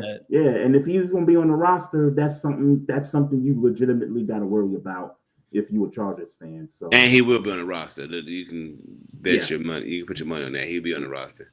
Exactly. So I would, between the two, I would go with the Chargers to maybe take a little bit of a nosedive, but I wouldn't say too much. I mean, they won 11 games last year. I mean, I'm not saying like either of these teams are going to go from where they are at to like 4 or 5 wins. Like, I think we all know this is going to be a really competitive division. No matter how the order shapes up, you know what I mean? Like, I even think like you can even say I think the Chiefs can have like a little bit of slight like downfall to a degree. I don't think they're going to win 14 games. You know what I mean? I don't see that. Yeah. Like, I think there are some question marks on that team as well. The Rashee Rice situation, you know what I mean? The running game situation with Pacheco, like, can they get consistency out of there? I know they had some positive light with Kareem Hunt, but that was one of the problems, I think, especially in that Super Bowl. And then that defense is getting old. Chris Jones is another year older. Are we going to get the same productivity with that? Travis Kelce, we all assume this is going to be his last year. And then obviously the health with those receivers. We already see, a couple of nicks and problems with, Marquise Brown and Xavier Worthy and stuff. Those aren't really big guys. You know what I'm saying? They traded Sky Moore, not that Sky Moore. Yeah, they traded Sky Moore. I know they got Justin Royals, and I know, Chris talks about it. I know a lot of people, especially, in the Chiefs side of things, are really, high on him. So we got to see how he's able to produce. But it should be an interesting division. I know it's going to be competitive. So it's going to be interesting to kind of see how everything kind of like lays itself out by November. So rank these teams, man, from 1 to 4. How do you predict the AFC West standings are going to shape out? Who's number 1, 2, 3, and 4? I'm gonna go Chiefs 1. I'm gonna go Chargers 2, Raiders 3, Broncos 4. Okay. Interesting. What you think, Maestro? I'm going to put Chiefs. I'm going to go. I know what I said, but I might be that guy, man. Go ahead, be that guy. I might want to lie. The Swifties gonna come after you if you say anything different. I go Chiefs. I go Chiefs, Chargers, Broncos, Raiders. Chiefs, Chargers, Broncos, Raiders. I think I can stand on that. Okay, I'm gonna go Chiefs, Broncos, Chargers, Raiders. For sure. I think the consensus will probably be Raiders should be the last. Like look, when you look at the teams, like the Raiders should probably be the last team. But I think they could still win 9 games. Like for sure. Yeah. But I think we're gonna surprise. I think we're gonna surprise some people, man, with this team, man. I can't wait, man. I can't wait. It's all gonna start with New England. That's what's up. Okay, well let's do some quick LA Laker talk. Some quick NBA talk. I know you are a Lakers fan. Let's talk to me about the Lakers real fast. How you summing up with the off season and some projections going into the season? I honestly love what we did, especially with the assets that we were able to still keep. We still got our expiring contracts. You got a motivated Luka Doncic, and obviously with the big story of him is losing the weight. All them stories about LeBron James, like, look, man, he ain't going nowhere. If he wanted to leave, he didn't have to sign it. He didn't have to re-up. the contract. Yeah. He could have just easily left and went wherever he wanted to do. He don't want to go anywhere. He don't want to leave his son. I think he's happy where he's at. Like, I think he's just trying to do the LeBron James. Let me see how much motion I still have and what buttons I could push and all that. But at the end of the day, he loves LA. If he wanted to leave LA, he would have done that a couple years ago. Tell that man stop teasing Knicks fans. He needs to stop teasing a whole lot of people. But if I'm a Knicks fan, would I want LeBron James? No. Absolutely I think there's not. better players out there in the future that can, like, I still think eventually y'all gonna find a way to get Giannis. That's been my whole big belief, that Giannis will end up being a Knick, and I'm gonna stick to that. And I don't see anything that changes that, because I think y'all have the assets to do it.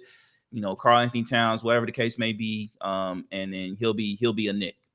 But as far as like the Lakers, man, I do like it. I love our draft with Adore Theo. I'm very curious to see how he looks in defensively and how athletic he is. Obviously, we didn't get to see any of him in the summer league, but I think he can have somewhat of an impact.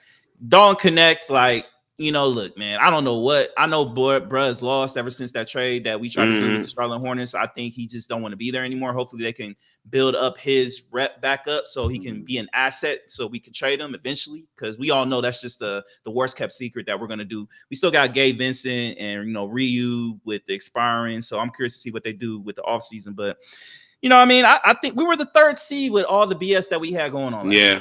You know what I mean? And you're trying to tell me with LeBron James and Luka Doncic that this team can't be the 3rd seed again? Like, look, the Thunder are the Thunder. I get it. I love what the Rockets did. I even like what the Nuggets did. The Nuggets add in Cameron Johnson, get rid of Michael Porter Jr., you get Bruce Brown back. You know what I mean? Tim Hardaway Jr., Jonas Valanciunas. Like, yeah, Nuggets. But miss me with the Clippers, bro. Like, I love Ty Lue. Ty Lue is one of the best coaches, man. Good dude, too. Really good dude. But miss me with Bradley Beal. Miss me with John Collins. That Chris Paul. Like, that backcourt going to get cooked every single game. Like, come on. And Kawhi Leonard, you're going to put faith in Kawhi Leonard being able to play every single game?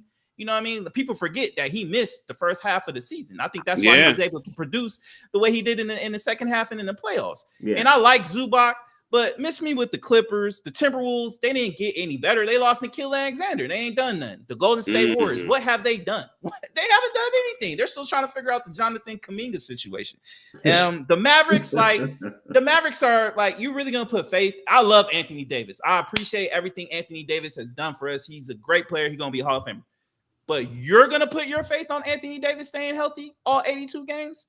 Kyrie Irving might not even come back until after the All-Star break, most likely. And you think he's going to be able to get this team to be a championship contender? I don't see it. That's just me. And then obviously the Spurs are still young. So why can't the Lakers be at least the top 4 seed? Like, you know what I mean? Just about at to least say, top 4.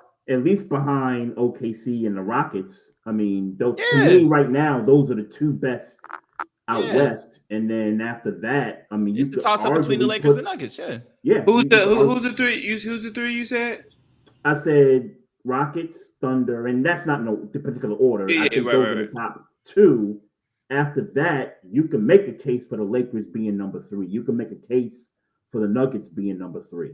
I was gonna say I was thinking the Nuggets. I was just making sure you said the Nuggets. But I mean, whether 3 or 4.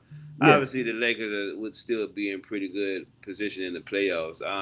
If you were a betting man, what are the odds of the Lakers going to the finals?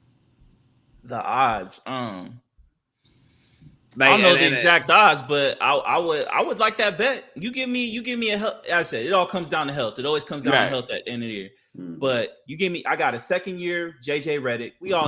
I think we all know that. I think he'll be a good head coach. You know I think he'll be a good. I don't know that he'll be like crazy. I'm not saying he's gonna be all-time great. I'm not saying he's gonna be all-time great, but I think, you know, you kind of see little aspects in him like, all right, I could see something with him being as a head coach. But you give me a healthy Luka Doncic and a healthy LeBron James and a healthy Austin Reeves who wants that new contract. You got a DeAndre Ayton who's motivated as hell to stay his butt in the league. You got Ryu Hachimura who don't want to get traded, who wants to kind of stay in LA.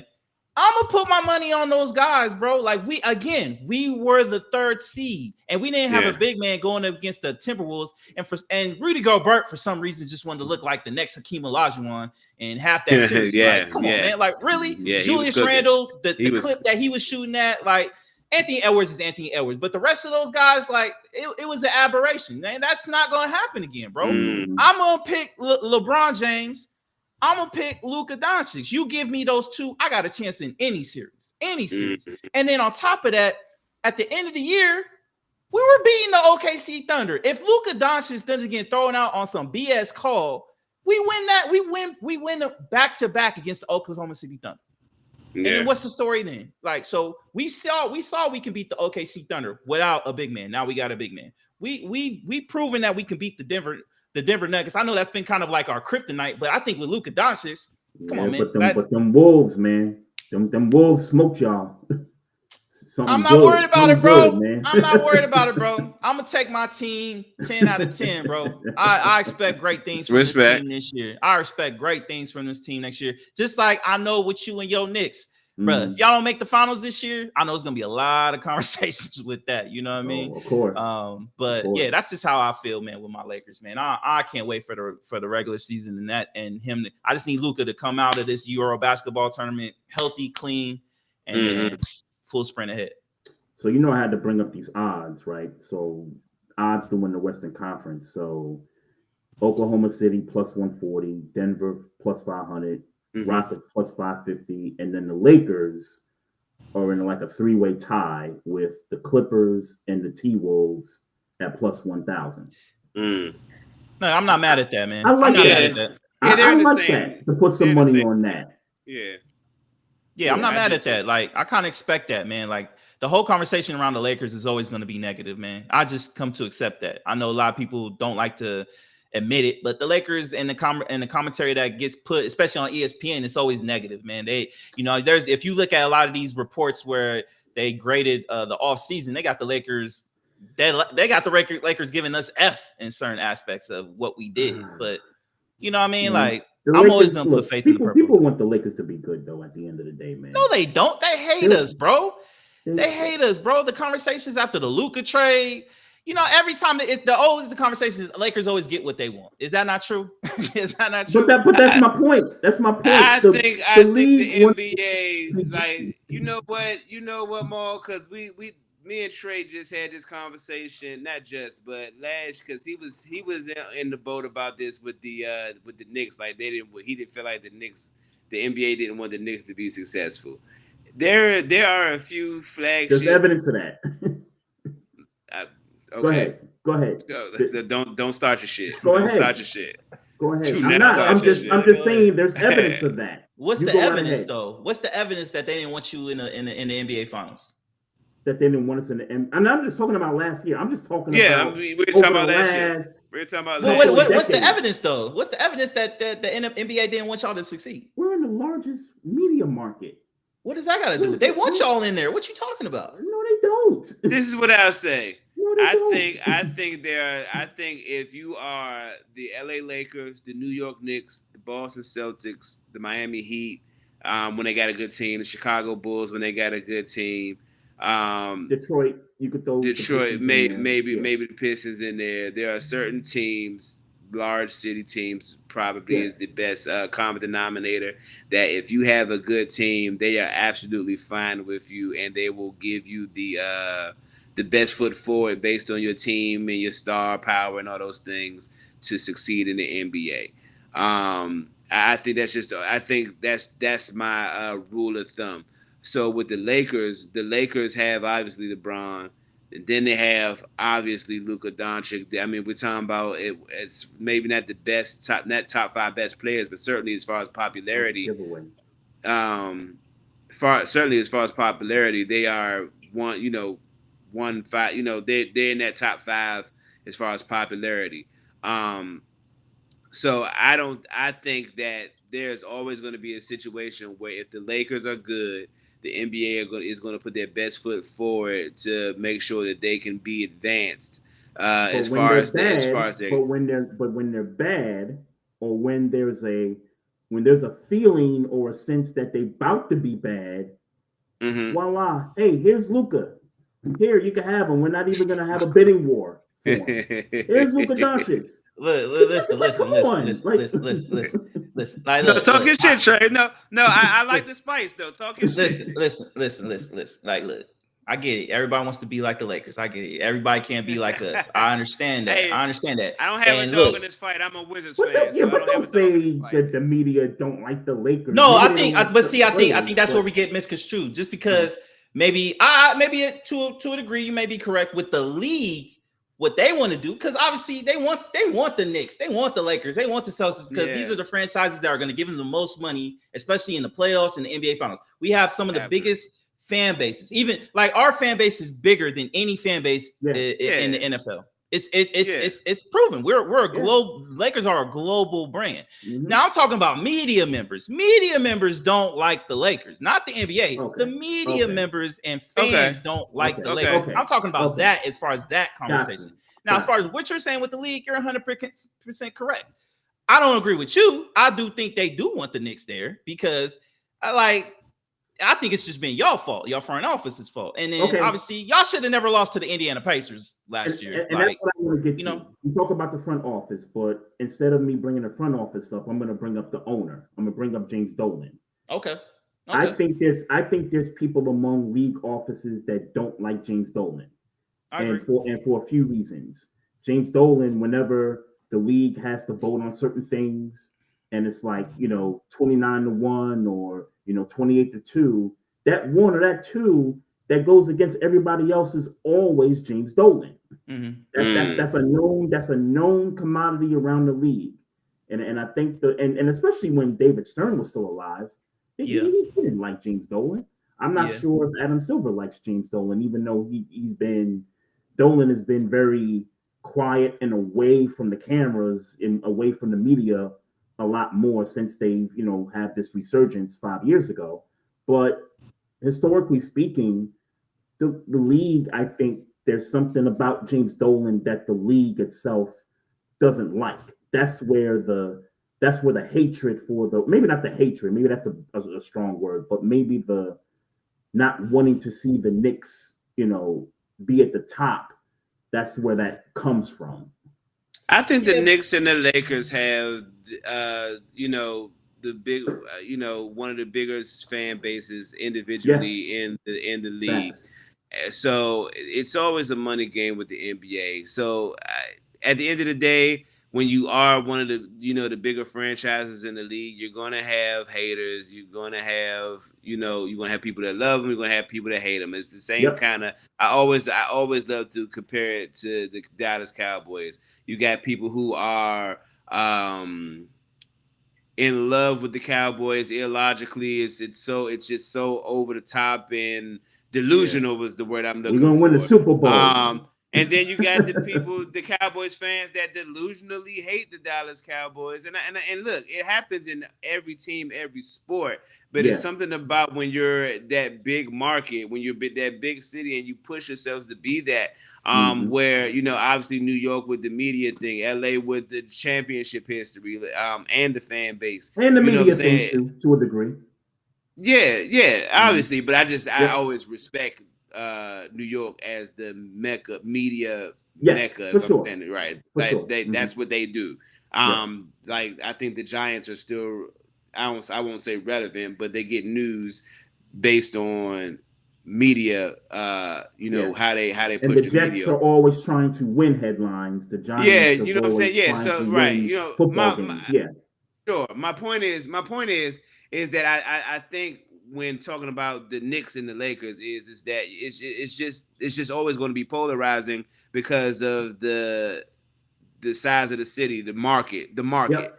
It's always going to be polarizing. It's always going to be polarizing, even when there's nothing. When you look at them on the court, there's nothing polarizing about them. It's always going to be polarizing based on those markets. And I think that's where a lot of the arguments about who hates who and who loves who comes in when you talk about markets like New York and when you talk about markets like LA. For sure. Like it's always going to be that one market that is is going to get probably maybe it looks like they get a little bit more. I'm assuming you're talking about a little bit more love, a little bit more hate. Yeah, I think that's what he was trying to say. I think Mal throws up there. Games, man. We didn't get these championships for you got me? Yeah, No. you kind of coming in and out. Oh, okay. Yeah, It's I don't kind know of what's going coming on. in and out. I think it's Wi-Fi issues, but Oh, okay, we okay. good. We good. We For sure, good. for sure. Well, the last question we got, and we gonna go back to the NFL. I know we missed it, and we should have did it while we was talking NFL. Rank, I guess, and maybe not in no particular order. 5 players to look out for in the AFC West. Man, obviously, I think Brock Bowers. I gotta go with my boy. I think Brock Bowers, and kind of seeing the evolution of him as a tight end. I think that's something you got to kind of look out at. Obviously, the progression of Bo Nix, I think it's going to be very, very important for this Denver Broncos team. Like, if he can stay consistent or even elevate his game even more than what he did last year, then all those talks about the Broncos being maybe that team to kind of like dethrone the Chiefs of winning the division, I think that could be a strong case, especially with that defense. I'm very curious to see Chris Jones as far as like, I know he's getting older, and I know he's a predominant force in that defensive side.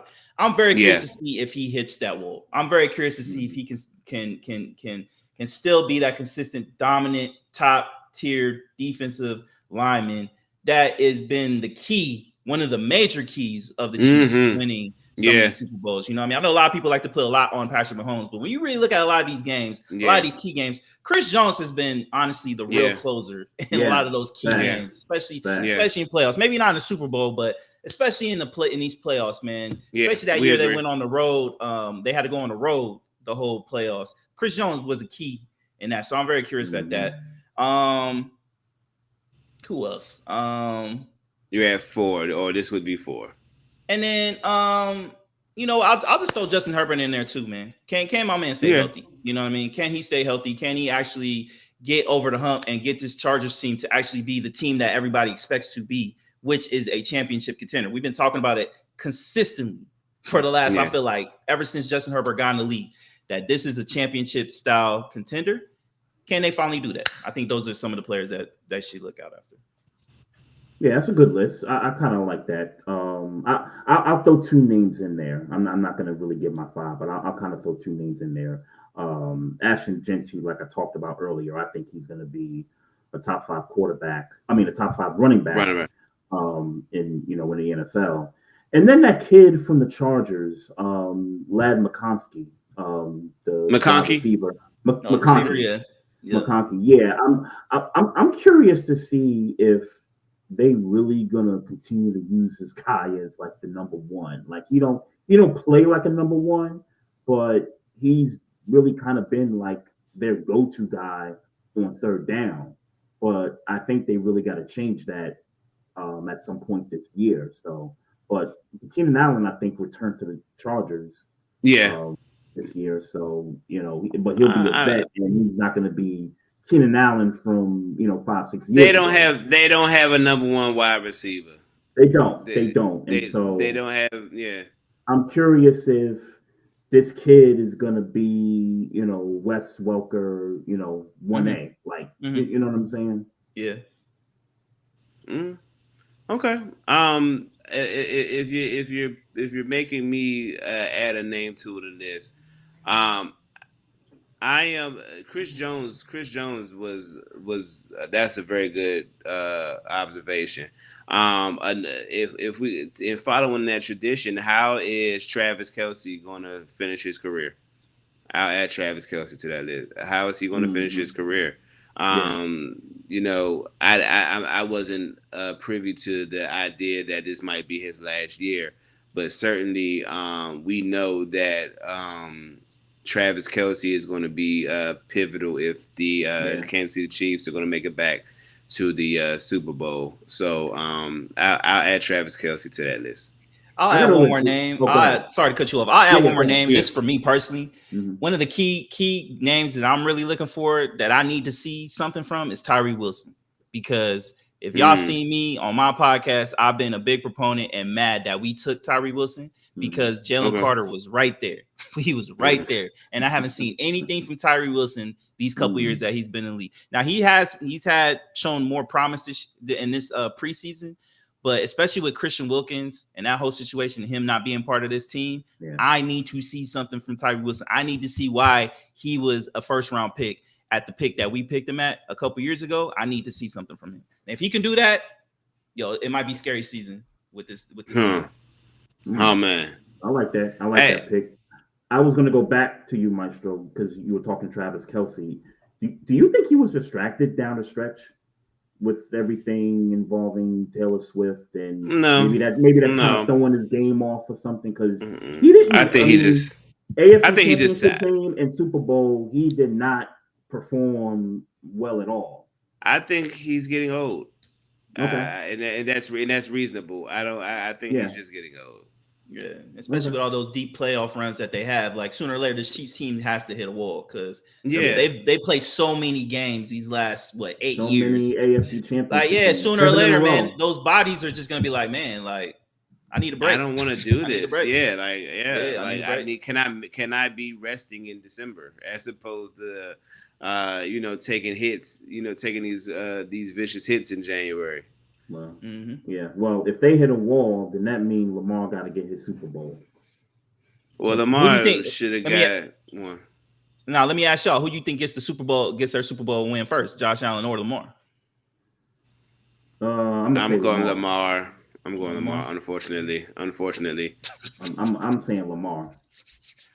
I hope it's Lamar. I hope it's Lamar. Yeah, because rivalry aside, I'll be honest with you. I ain't never gonna lie about it. If you ask me to pick the black man over the white man, I'm gonna pick the black man almost every time. I love the honesty. I love that. Like nigga, like Josh Allen, for real, nigga, you living a good life. You got the little white girl from Transformers. You know what I'm saying? You got nigga, like, come on, man. Come on, man. Let my nigga get his Super Bowl, man. He took Lamar MVP last year, though, man. He did. It should have been Lamar's MVP, but let him have one. It's all good. Lamar gonna be in the conversation again this year. It's pretty much his to lose at this point. Yeah. How did people say it? Oh, here, you happy now? Here's the MVP. Yeah, they've been wanting to give Josh Allen the MVP, so they finally were able to find a reason to give him. Like Josh Allen had a hell of a year last year, so give it to him. That's Gave him the Joel Embiid treatment. Yeah, for real. That's 100%. Yeah. Hey, Mal, go ahead, man. We appreciate you, man. Let everybody know where they can find you at on social media, and then just kind of talk about what you got coming up with you and Cris on the podcast. Yeah, man. So everybody can find me on Jamal_LV at Twitter and on Instagram. I currently don't have my Instagram, but I will get that back. It's gonna come back. I needed a mental break. Besides that, man, obviously Cris Style Mal Podcast on Twitter. You can find us there. Obviously we go live Mondays 10 a.m. Pacific, Wednesdays at 9 p.m. Pacific. Catch us those 2 days, man. As far as like things we got going on, obviously, we're gearing up for college football. We'll be on Wednesday gearing up for college football. A lot of big games, Texas, Ohio State. I think they got Florida State, Alabama. So we're going to be talking about that. Gearing up for the Canelo Crawford fight. We'll be talking more about that. Yes, that news up. I know we're all excited about that. Man, and just hopefully get you guys on the show, man. Talk more sports, man. Talk more stuff, man. We love having you guys on for sure. I don't think we have had Maestro on yet, but hopefully we can get him on soon. Yes, man. sir. As long as I can cuss. It's that East Coast West Coast thing, man. I know it's tough. I know it's tough, man. But hopefully one of these days, sometime soon, man, we can get both of you gentlemen on, man. And continue our conversations, man, because I truly enjoy it, man. And it's a truly honor, man, for y'all to invite me on the show, man. Y'all two good brothers, man. So I appreciate y'all time for having me on. For sure, man. Hey, man. One last thing. I'm sorry, Maestro. You good, bro? Because your bro Cris is in the IG live chat, and he says Chiefs Kingdom 10 straight AFC West champions. Oh, man, get him out of here, man. Do it like 10-minute ban, bro. No one's trying to hear that, bro. Nobody's trying to hear that, bro. Do whatever you were doing, bro. Yes, sir. Hey, man. Salute, man. We see you in a minute in the streets. Yes, sir. Hey, my brothers, y'all be safe. Much love, man. Hopefully y'all families are good, man. Hopefully everything's good out there, man. I'll talk to y'all soon. Same to you, man. Same to you. Yes, sir. All right. Appreciate y'all. All right, no doubt. That's Mal right there from the Cris and Mal Podcast, which you can find on YouTube every Monday, at 12 o'clock Pacific time, 3 o'clock Eastern time. So yeah, man, that was some good dope conversations right there, man. Yes, sir. Some quick shout outs here before we jump off here. We got Shifted Z _21 in the YouTube live chat. What up? Appreciate you. Also, we got some folks here. Want to shout out in the IG live chat. We got my guy Courtney Harden up in here watching us. Good show as always, man. We gotta find a way to get you back on here, man. Tink 07, appreciate you. Paula.Burial.123. We got Storm the Blank in here, and then of course we had Cris Style in here with the Chiefs talking there. So appreciate everybody there, man. Hey, bro, talk about this event, man, that we got coming up. You know, one last time here, man. September 13th. Yes, sir. September 13th. Canelo versus Crawford. We're going to do our first fight party in Nottingham Taverns in Columbia, Maryland. That address is 8850 Stanford Boulevard in Columbia, Maryland, man. Make sure y'all come see us. It's a $25 cover charge. I'm sure we're going to put up that QR code at some point so we can make sure we y'all get that QR code if you want to pay it early. Make sure y'all tap in with us, man. Meet and greet. We're going to talk some shit. If you want to talk to us, that's the time to talk to us. Any issues you got any sports issues you got to get off your chest, I got about 5 minutes. You get 5 minutes and to get your issue off before I say pause. Yeah, that's a fact. We will have all the podcast merch available. You know what I'm saying? But definitely make sure y'all tap in with us Saturday, September 13th at 8:30. We're going to fellowship and watch Bud Crawford beat the dog shit out of Canelo Alvarez. That's what's up. And if you're watching, scan the QR code. If you want to purchase tickets to this event, it's $25 to get on the guest list. You'll be able to get to the front door. They'll direct you to the back door. You'll come right in. And you'll be able to fellowship with us, folks. So definitely looking forward to this. Also, just a few other items here. Just, 10-year anniversary T-shirts. They come in white. They come in black. We got 3 sizes, large, extra large, XXX. Scan the QR code. The shirts are $35 a piece. They're limited time shirts, y'all. So, if you get them, you can be the one to say, hey, I got the 10-year anniversary Barbershop Sports Talk Podcast T-shirt. Limited edition stuff right there. Also, we got the hats. We got the new era snapback hats with the gray with the black netting on it.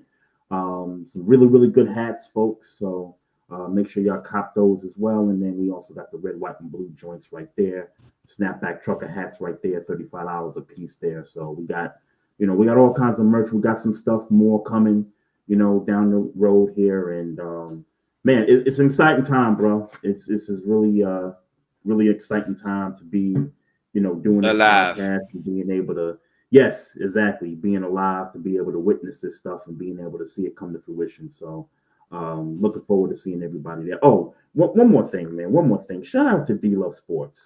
Because, when she show you love, man, it's only right to show her love back, man. She been doing her thing for 5 years and, now she's covering the Terps and, doing all that good stuff. And yeah, she's doing some big things there, with the Terps and all that. And had a chance to go on her. Yeah, had a chance to go on her her new podcast edition, call it D's Rants. And it's been inspired from her Sports and Coffee Twitter Spaces that she's had around for a number of years. And she sent me the link one night, and I just popped in to ran about some stuff, and then just an opportunity to talk about this 10-year anniversary watch party, which D, I hope to see you there.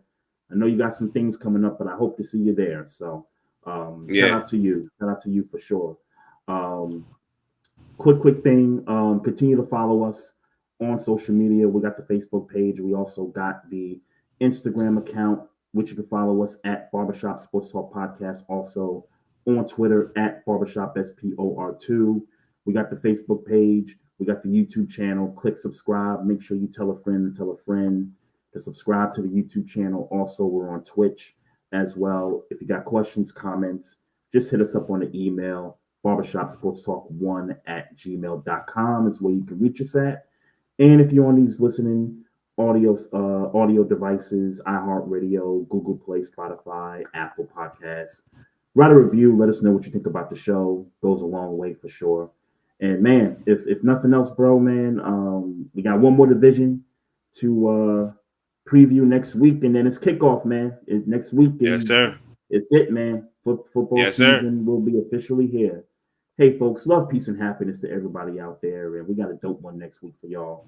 And as always, mind your damn business. Drink some water. Oh yeah, we got him. Trey Frazier and Maestro Styles, you know we got one. Right back like we left some. We don't duck smoke, we want all of it. So line them up, Trey sharp with the blade, you know we sizing it up. I'm quick to catch the fade, you know Styles making the cut. Cause we coming out clean every time that we showing up.